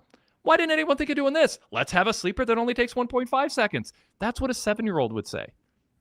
Like, don't be 7. Like, when you're trying to, I mean, my son has never lost a game of tic-tac-toe with me. He always finds a way to. Yes. He always finds a way. Yeah. He's undefeated in restaurants and tic-tac-toe. I love it. It is fun years later when you open up a board game you haven't had in a while, and there's all the slips of paper that your kid wrote for like added cards. Like in the middle of a game, it's like lose 17 turns. Like, well, we can't really do that. Like that's gonna. Can we say lose 2 turns? Is that a compromise? Like, hey, let's have a sleeper and take someone out in a second and a half. Can we make it 14 seconds instead of 30? Yeah. Can we meet halfway? Okay. Zach Barber in the chat, super chat. Thank you, Zach. Says, Wade, I think you're overreacting a bit. No, Brody King looks like someone who could believably choke out anyone, MJF included. It's not my point. You know that. He looks like he could choke someone out, but not in 1.5 seconds. Let's see. Also, Ducky D goes, he uses it incredibly rarely because you really need you need really unique circumstances to apply, such as Darby being distracted and exhausted in a battle royal. Ducky D says, I don't want to say you're wrong, but we're quibbling about literal seconds here. It is a special chokehold. He's literally hanging a man with his own weight 10 feet off the ground. That was in response to Goodfellas saying 20 to 30 seconds of the air choke. If it was possible to be safe, it would have been better. Reacting like a cartoon character is bar, LOL. Is bad, LOL. Yeah, I'm like, is that a term? I don't know. And no, not that I heard. Yeah. And anyway, so yeah, we have not had a Zach, but Brody's a big guy with large arms. It's okay to just concede a point sometimes, Zach, or just quietly move on to something else. Okay, we've alluded to it, Taylor, a few times, but the desert angle. So Eric Crow texted me as soon as it happened, like, "What? Oh, good thing a camera was there." I didn't have as big of a problem with the camera filming Darby skateboarding, honestly. Like, because if there's a reasonable, plausible they filmed Darby. They should have explained it, but we should have heard a director go, "Okay, Darby's coming for this video. Like, we're shooting a video for a video of Darby skateboarding for, some video package." We believe that stuff could happen. Like, so make it seem like it's a shoot, like you're not a movie shoot, but like a video shoot. Make it obvious that that's the case. Okay, Darby's coming down. Let's start. There it is, and then boom, the heels show up and they attack. Then you have a presupposition and an explanation for why it's there. When you threw him in a trunk and drove off, Excalibur, it's they go, oh, well that seemed like a little much. Like how do you? It's not fair for Excalibur, but it's also it's disqualifyingly negligent to expect Excalibur to be able to react to that, because that's not his strength. His strength is not selling an over-the-top scenario that belongs in a AMC Breaking Bad series or Better Call Saul or something in the middle of New Mexico, but not in a wrestling show. So it just it came across like the people doing it haven't thought of the things that people who take seriously what works and doesn't work in wrestling think about and have critiqued all along. It just feels like somebody's. I can imagine working in like City Hall and having been there for 10, 15 years, and you just know like all the intricacies of dealing with the constituents, the citizens, and the politics and a budget, and the need to compromise in the logistics and unions and baggage that you might have with a department. And then somebody new shows up and they just go, I have ideas. And they just think, why didn't anyone think of doing this? And they think they can wave a magic wand and all the streets will be plowed because we'll have twice as many snowplows. Well, but if we have twice as many snowplows, we now can't fund school sports. So sometimes wrestling, Taylor, feels like somebody just shows up and goes, why didn't anyone think of this? Let's throw someone in the back of a trunk and drop them off in a desert. No one's thought of that. Right, because it's ridiculous. I was just stunned by when they went back to commentary, just how kind of lax it. I mean, I've seen Tony Schiavone have a bigger reaction to MJF spitting his gum in the crowd than yes, exactly. Darby Allin just being accosted by a maniac, thrown into the back of a car and see you later. It was, I think he literally just said, well, I guess we'll have to see how this plays out. It was just like, yeah, I guess we will, Tony. The guy's in the back of my truck. And even when they got back to it and he's being dragged behind the car in the desert, like mafia style, it was like, even went back to commentary, it was like, that Gabe Kidd, man, he's a crazy guy. It's like, yeah. Excalibur's like, is Darby alive? Is he okay? Like, are you guys gonna at least pretend like we're gonna get medical attention? We're gonna try to figure out what's going on with Darby. We're gonna try to find him. And it was just kind of like, all right, on to the next match. It is. Excalibur's like, we will endeavor to keep you up to date. Like, we're going to endeavor to keep us up to date? How about you show a human emotion to a human being dragged in a body bag in the middle of a desert and then being left to die? Like, yeah. I mean, like, I don't even have a problem with them doing it, because that's kind of Darby's thing. Like, they've done the body bag, thing before. And I've criticized it, and I don't think stupid things done before is the precedent to keep doing stupid things, but teach their own. Yes. But I guess, like, I don't know, have some urgency to it. Like, if you're not going to be urgent about it, why am I going to be urgent about it? Why am I going to be That's into all it? anyone should be talking about. Like Yeah. Justin Roberts should have stood in the ring going, I know you want me to introduce this main event, but has anyone heard from Darby? Like, that should be the only thing anybody is worried about, is a human being being dragged in a body bag and dropped off in the desert. And instead, like you said, Taylor, oh, that crazy Gabe kid. Oh, man. Like, there's a reason. Yeah. Zach Barber says the announcer should have been more outraged.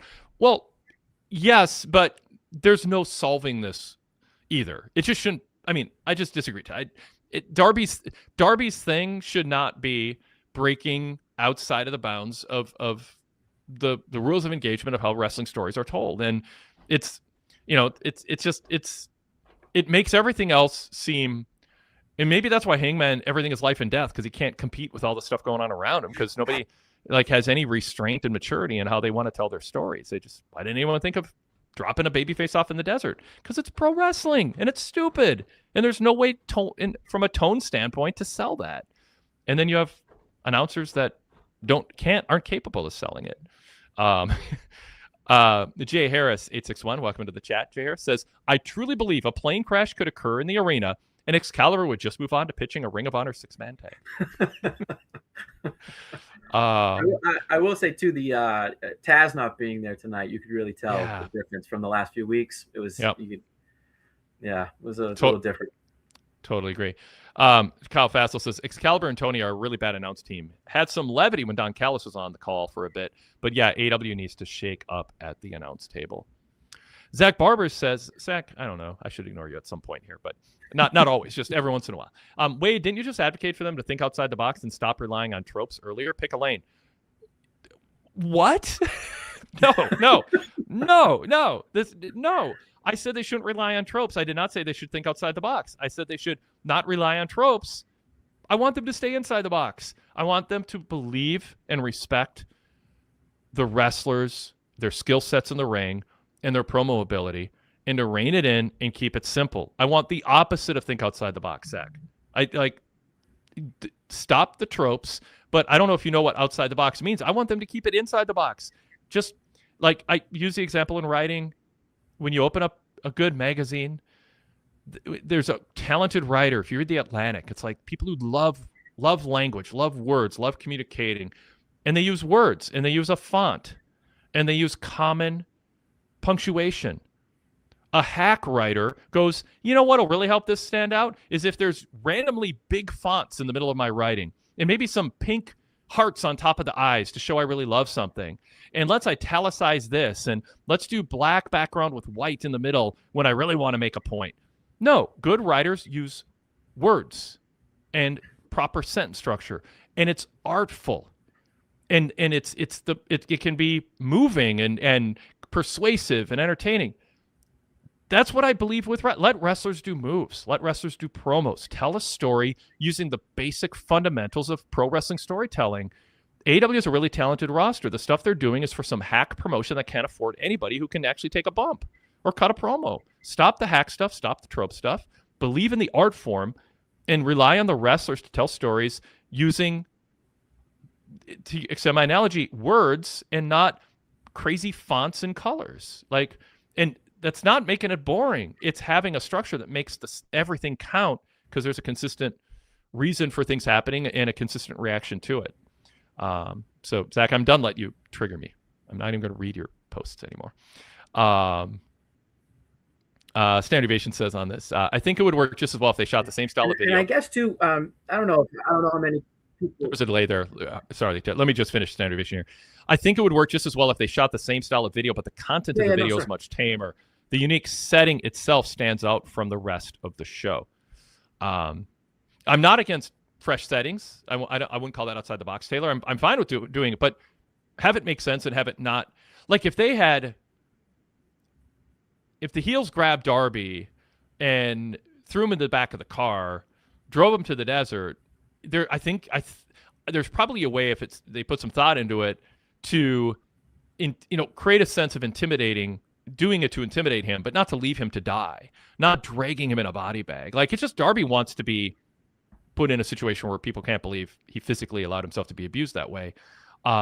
But it doesn't fit in wrestling. There, I mean, you can do something in a different setting, or you can just have him agree to meet in the desert to have it out. Like, you can have a fight in the desert. You can have a promo battle in the desert with the official camera crew there. You can change settings without it being this felony. All right, Taylor, over to you. No, I was about to say, now that I'm thinking about it, like, I almost wish they kind of had showed up with him in the back of the trunk to the arena, kind of already beat up. You know what I mean? And then kind of let the audience imagination be like, oh my God, what did they just do to him? And then have them like bring him out to the ring or anything. Because I thought on Collision, Gabe Kidd had an awesome promo where he attacked Darby, and he did something that I'd never seen before. He put the stairs on top of Darby and then slowly walked up the metal stairs while he was doing the promo, and like really emphasized like slowly walking up, putting like the weight of the steps on Darby's chest. I thought it was awesome. I thought it was really unique, and I'd never seen someone kind of do it that way. So yeah, I guess when they did it like that, I was kind of like, oh man, you guys really did a great job on Saturday. I wish you kind of had rolled that over to Wednesday. Good observation. Yeah, good and good specific. Goodfellas says with big companies and professional writers on staff, it's so wild. So many details are missed. Zach Barber goes, sigh. I feel like we have this argument all the time. Such rigidity in what constitutes inside the box. Again, I'll just float back. Go write for a respected magazine and tell the editor, such rigidity, wanting me to put words on paper and tell my story with words and sentences and not let me do what no other writer ever got to do. And do double font size and underlines and colors and like, it's just hack. I mean, like, I'm fine if a children's story wants to have, you open the page and there's pictures and there pop outs and the fonts are different. Dr. Seuss did it. It's for kids. But like, let's grow up. let's it's not rigidity. It's just having respect for the art form and not being a hack about it. All right. Poor Mark Davis he gets a good partner, then here he is. But he went 11 minutes with Hangman.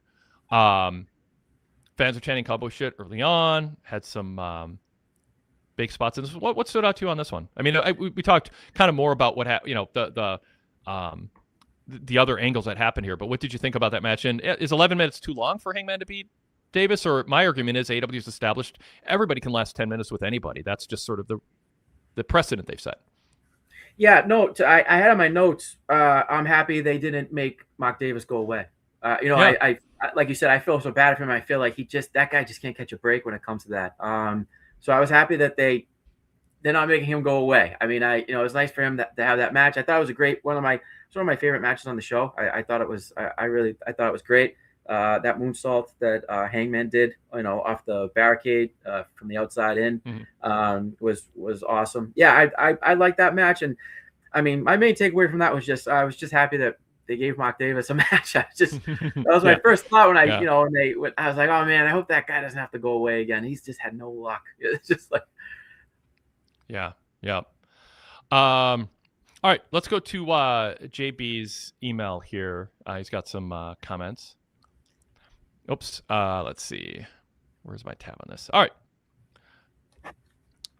JB from Detroit. I liked how they started the show giving promos to most of the wrestlers involved in matches tonight. The only question I have is if they should have limited the promos to the 4 wrestlers involved in the big 2 matches, Kenny Andrade, MJF Brody. That being said, I give them points for experimenting with different opens. Yep. So JB, you're on the same page as us, even though you wrote this before we went live on YouTube. I really like the Ospreay injury comeback video. It seems Ospreay might be returning sooner rather than later, which spells great for a product gaining momentum. Yeah, we didn't talk about that video. What'd you think of that, Taylor? Yeah, I was excited because to be honest, I had no idea what was going to happen. I always thought maybe the plan with this MJF run was to go through all these guys, and then you have Ospreay come back, as like the conquering hero to finally take MJF out at Wembley. But I honestly, I had no idea. When it's next, you just don't know. It could be a few months, it could be a year. So it seems like if they're running that promo, it seems like he could be coming back soon. I don't know, maybe the Dynamite after Revolution or at Revolution. But yeah, I mean, I love Ospreay, so I was happy to see that. Pleasantly surprised, I guess would be my takeaway from that.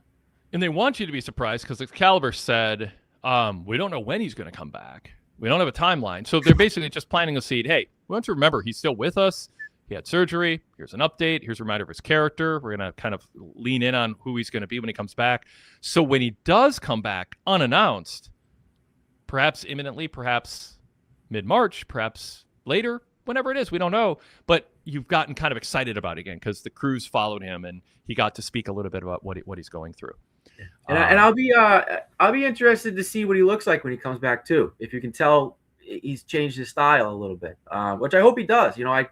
These guys in their necks, I want these guys to wrestle for as long as they can. That selfishly, I'm like, I want Ospreay to be around for as long as he can. I want Kenny to be around for as long as he can. So, I hope when he comes back, he does change up the style a little bit. I know from, I feel like there's a way he can do it and still be Ospreay, but not having to go, the little extra.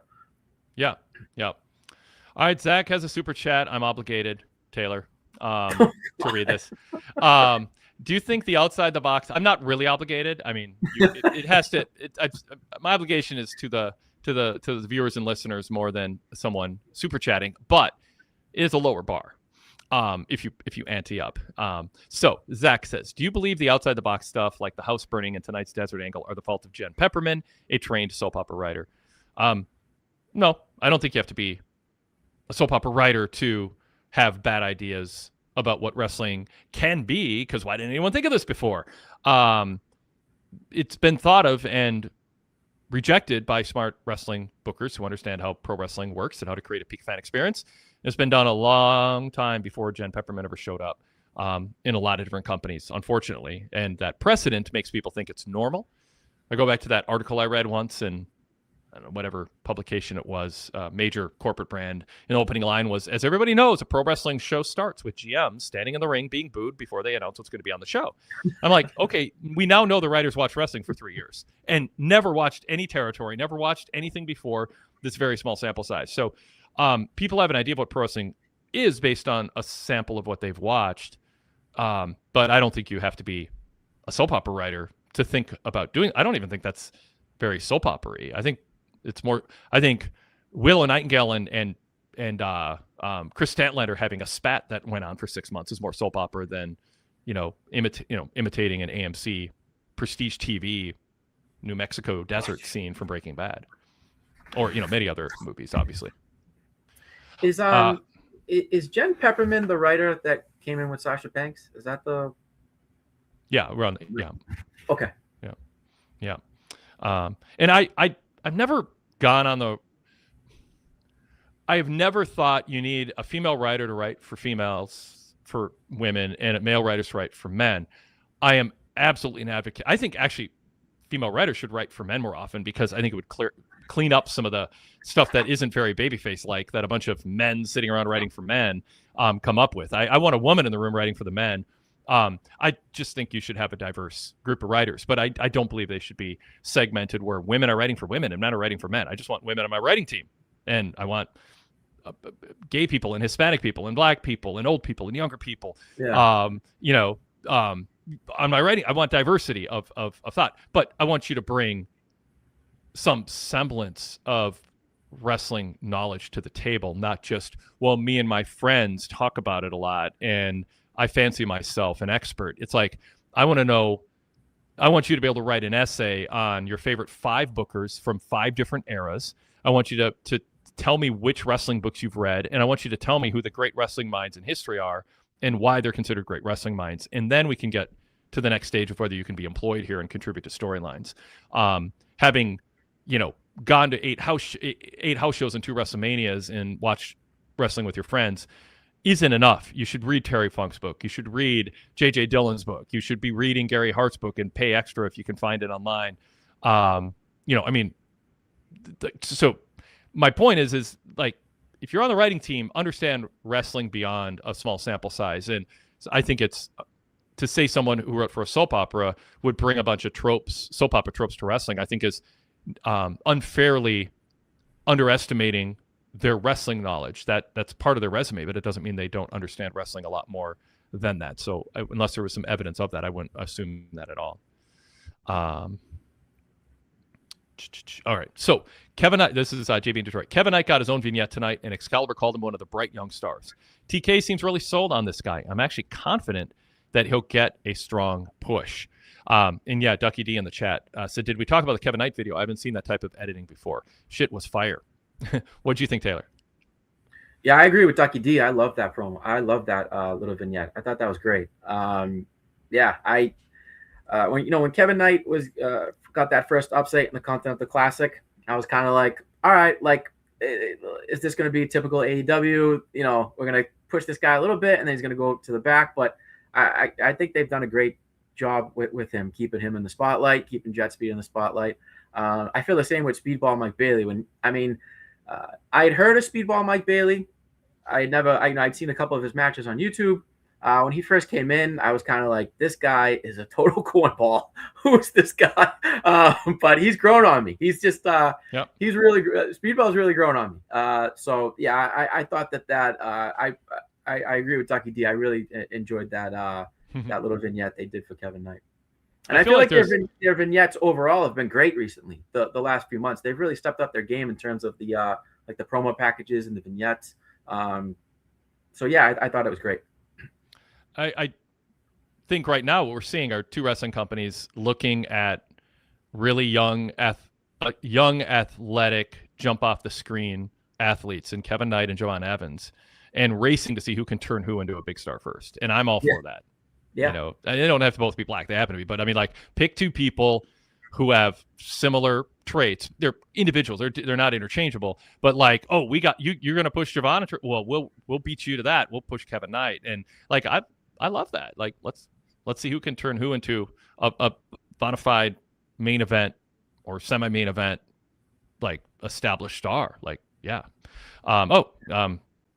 Even before I started saying that, Kane Play Stuff says it's going to be fun to see the careers of Joanne Evans and Kevin Knight side by side. So there we are. Great minds think alike, or I just didn't look in time, and you would type that after I talked. All right.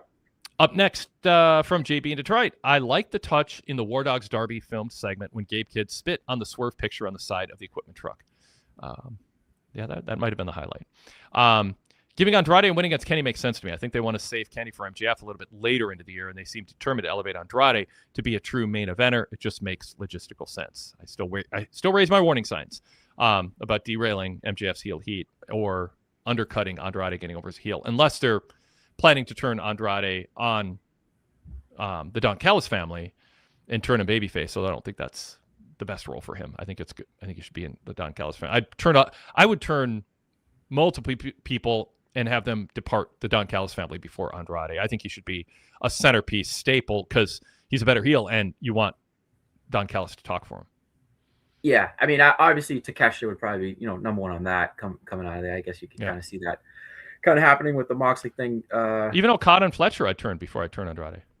Speaking not of all Fletcher, at once, but eventually, yeah. Yeah, I mean, speaking of Fletcher, it is mind numbing, and it drives me crazy that he is just gone. It is driving it. It's like so frustrating and infuriating to me. I hated it when they took the TNT title off of him. Mm-hmm.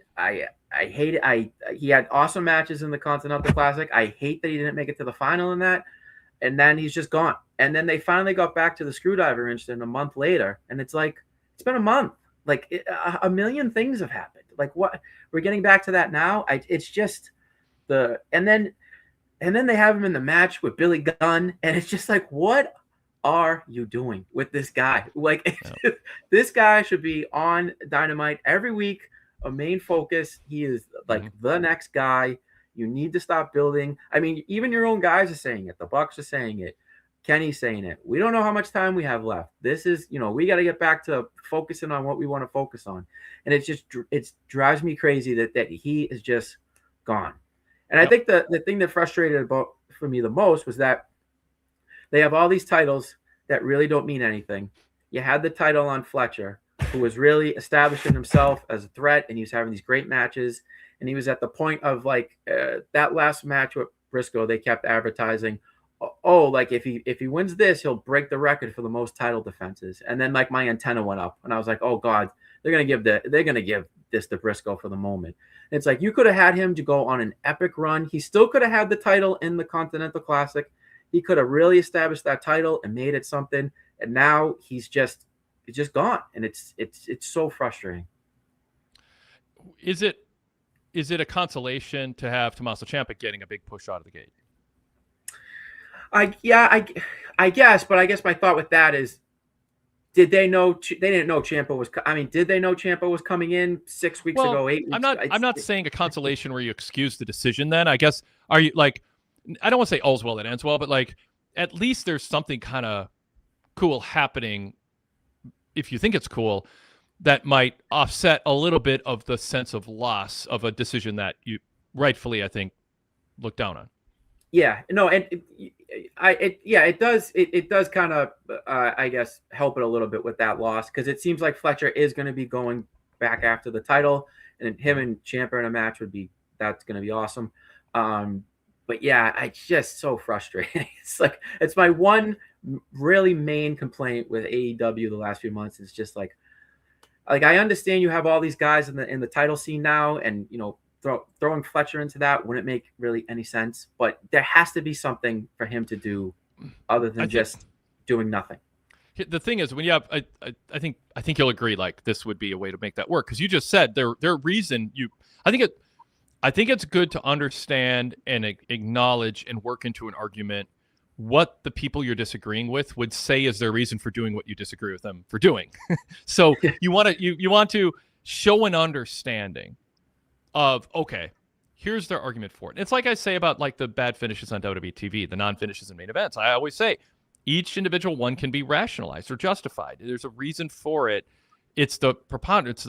It's the percentage, the high percentage of TV main events that you can individually justify not having a finish, and you're not stepping back and going, wait, we're doing this too often. So I'm trying to go, I understand why they do it. They need to step back and go, acknowledge they're doing it too often. With I think what they'd say is that we don't want Kyle Fletcher in the world title picture, because when he is, we want it to be special. We're telling a different kind of story. It's already a crowded field. So we acknowledge that's a reason. The solution that I think everyone can agree on is, if you value Kyle Fletcher, and this is something WWE is pretty good at, if you're a major character and you're not going to be in the world title mix, give them something really important to do that keeps them on TV and relevant. And it explains why they're not in the world title picture, because they have this personal grudge feud, or they've had a storyline setback, or they've decided to link up with a old mentor or a new protege and go after tag titles. Give them something relevant to do so that you're not lamenting that they're just lost in the mix. And that happens a lot in AEW historically. You get excited about somebody, and then they just disappear. It happens to women's division, men's division, tag teams. People just disappear or kind of get lost. And I think it is a weakness in Tony Khan's booking that he doesn't look ahead and go, okay, Fletcher has momentum. Taylor, your feelings are not, you're not alone in going, wait, this guy's a star. And we need to figure out how to be in the Kyle Fletcher business, even when he's not in the world title picture, or we moved him away from a secondary title situation that would have been good for him. Yeah, I mean, even if you would put him on a little side adventure on Collision with something, just to keep him, on TV and not to cool him down. And like you said, I understand, like they have their story going on with the main title scene, and he can't be in that. And if you did put him in it, obviously it would kind of, he's not going to beat those guys right now. It's just not in the cards. You know what I mean? So it's just that's like the one thing with Tony Khan. I'm just like, man, like, you got to figure it out. Just come on, man, like figure it out. Yeah. In the chat, Ducky D says everyone has their guy that they can't believe isn't being pushed on a higher level. You'd be surprised how many people are making the same argument online about Bobby Lashley, for example. Kane Play Stuff says, sure, everyone has their guy, but come on, Fletcher has so much more going on for him than these other people. And people jumped in with their guys like Jay White or Wardlow or Keith Lee. And Donovan Burton says, I would take Fletcher versus MJF over any other present scenario. Well, maybe you'll get that, but they're saving it. Yeah.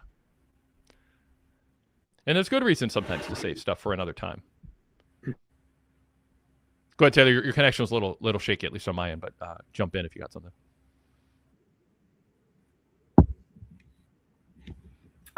No. Okay. I'll finish up JB's email here, and then we'll get close to wrapping up the show.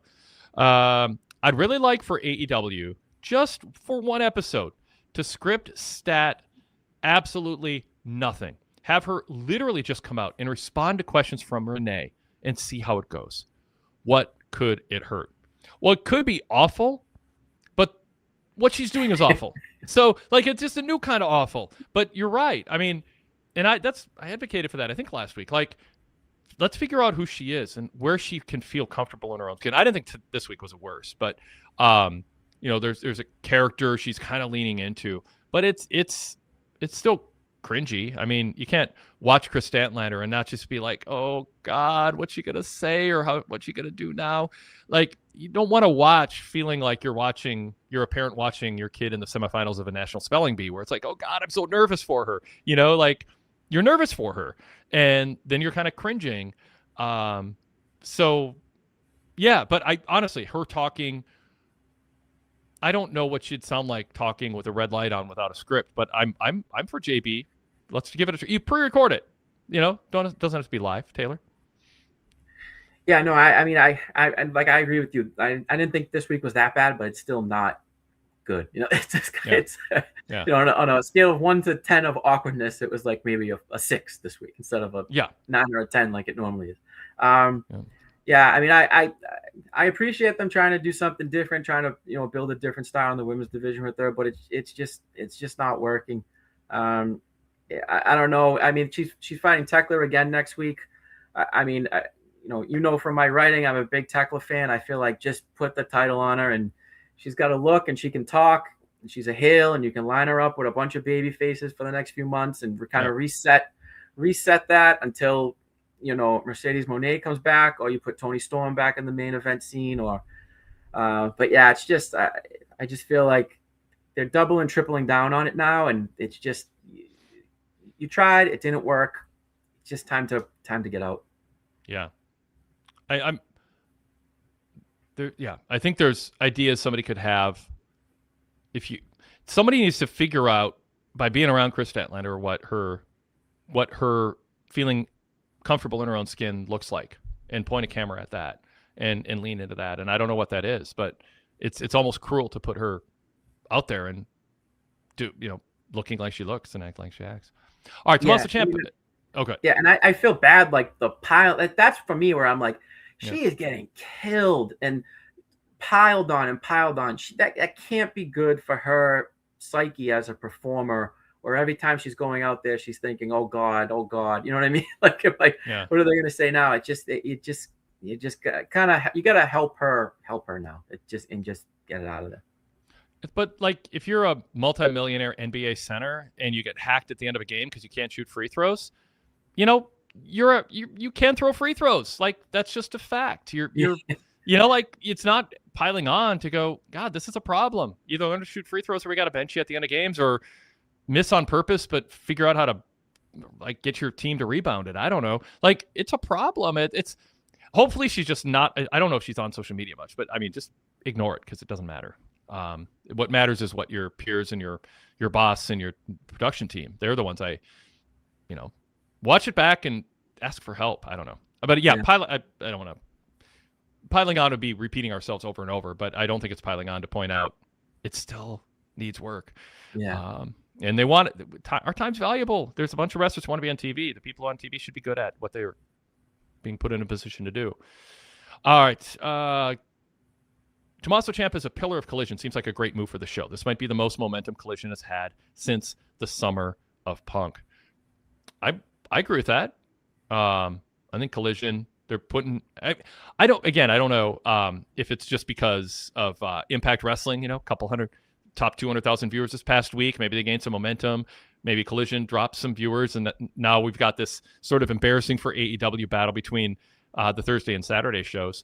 I don't know if that sparked Tony's interest or what, but Goodfellas said Collision looks good this week. Night against Scorpio Sky. Talk about someone who just disappears without explanation. Then they do a vignette. I'm back. And then you have to wait 4 months for him to actually wrestle.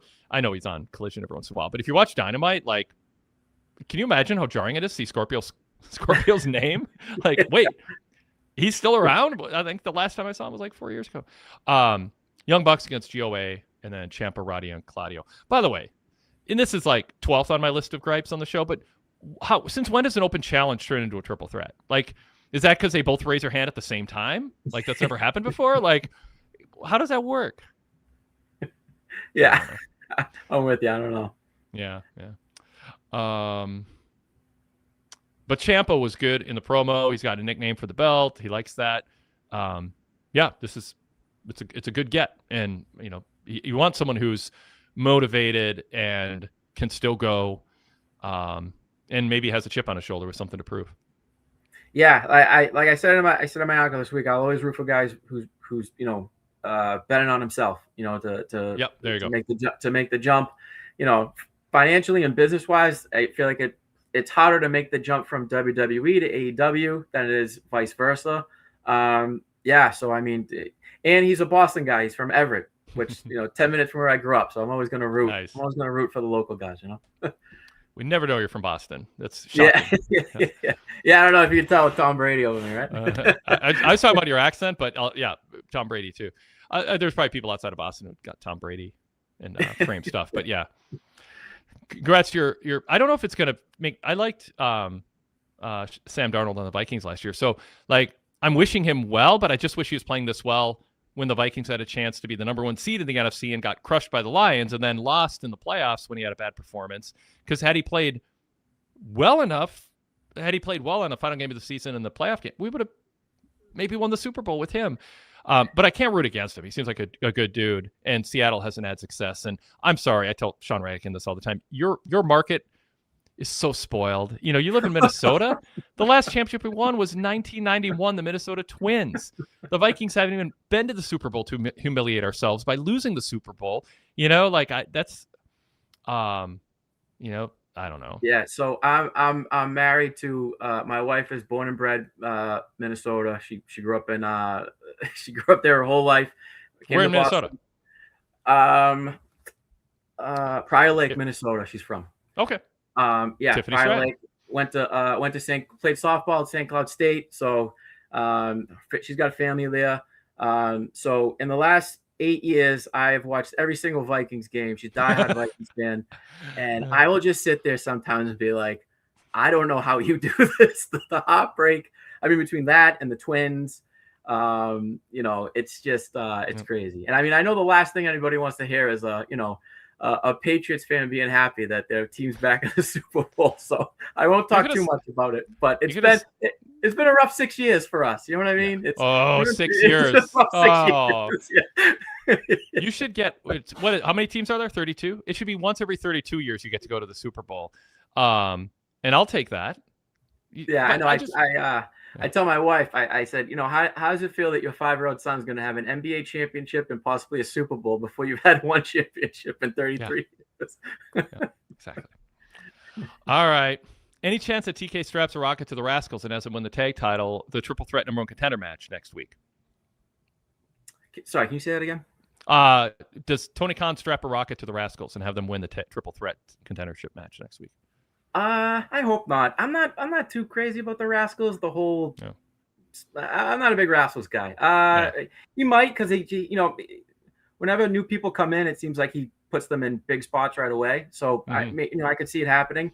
But yeah, I guess for me, I don't know. I guess 40-year-old guy with 2 kids, the Rascals. I guess the whole Rascals thing isn't. They're a little much. They can be a little much pretty quick. Yeah. The Brody MJF match definitely had a big match aura. You could feel it in the ring announcements. The way they were hyping the match kind of gave me an inkling Brody might be winning, but the way in which he won was the shocking part to me. He doesn't cast judgment on it either way, though. 4 guys with 2 big matches at Grand Slam, Australia all battling in the ring to end the show was fun, but I do wish they would have given Brody's victory more time to soak in. But Grand Slam Australia is shaking into a great card. As always, love the show and go VIP. Awesome. Thanks, JB. Appreciate it.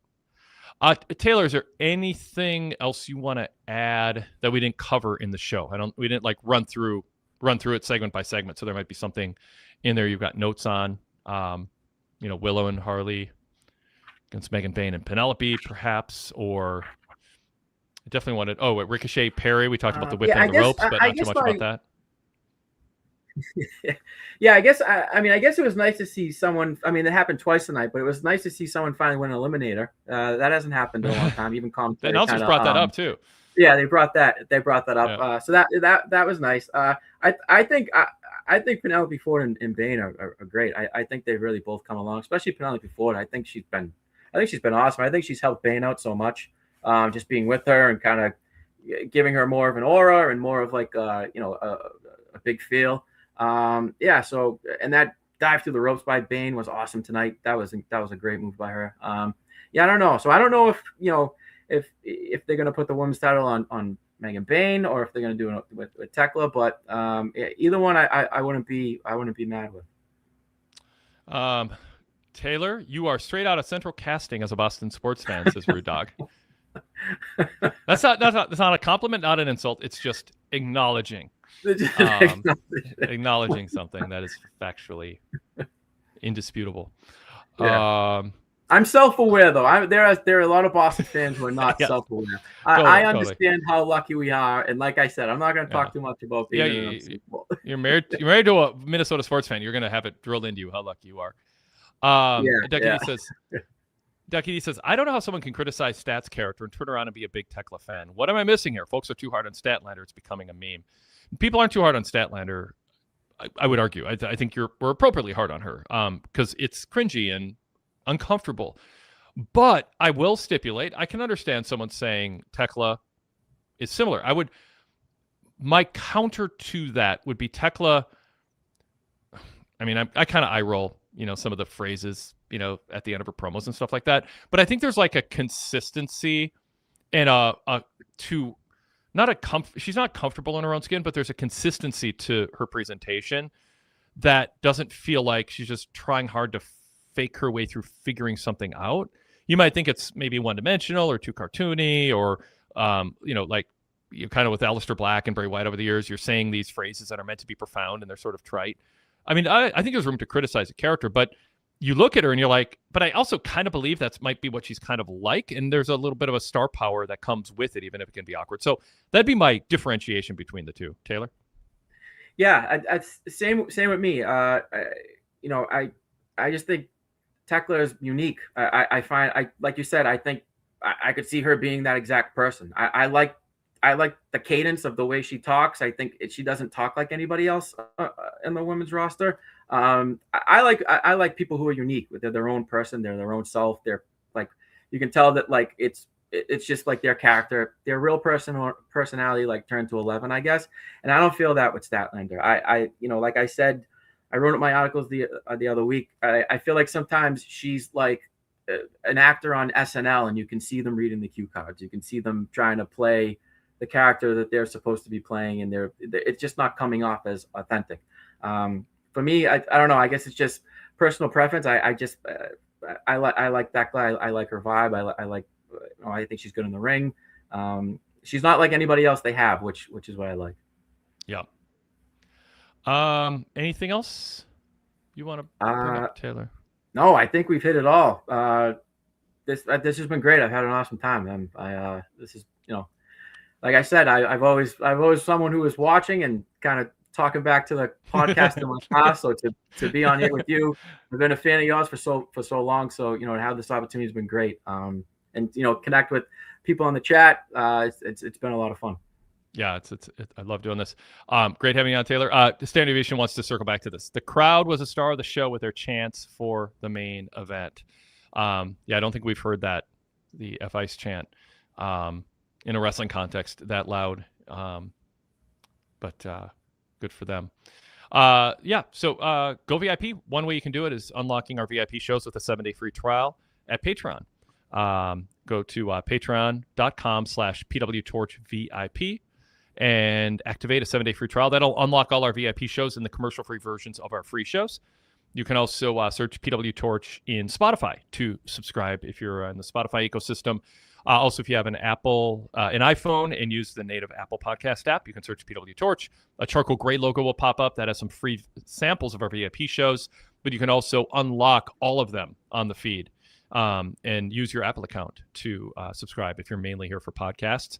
You can also get a full VIP membership with all the benefits, including the on-demand archives of newsletters and podcasts and retro radio shows, hundreds of them from the 90s on demand, by going to pwtorch.com/govip. That's pwtorch.com/govip. Check out yesterday's flagship episode of the Wade Keller Pro Wrestling podcast.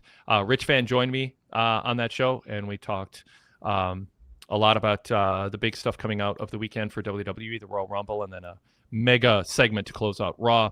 We also talked AEW more optimistically, quite positively. So if you're looking for me to be saying nicer things about AEW, there's a big dose of that just yesterday before tonight's show. Unraveled some of that good vibes. Thanks again, Taylor, and thanks all our listeners, especially the VIP members who are supporting us there, and everyone in the chat who contributed. And we'll talk to you Friday after SmackDown or before that on the VIP side of things. Thanks again, everybody.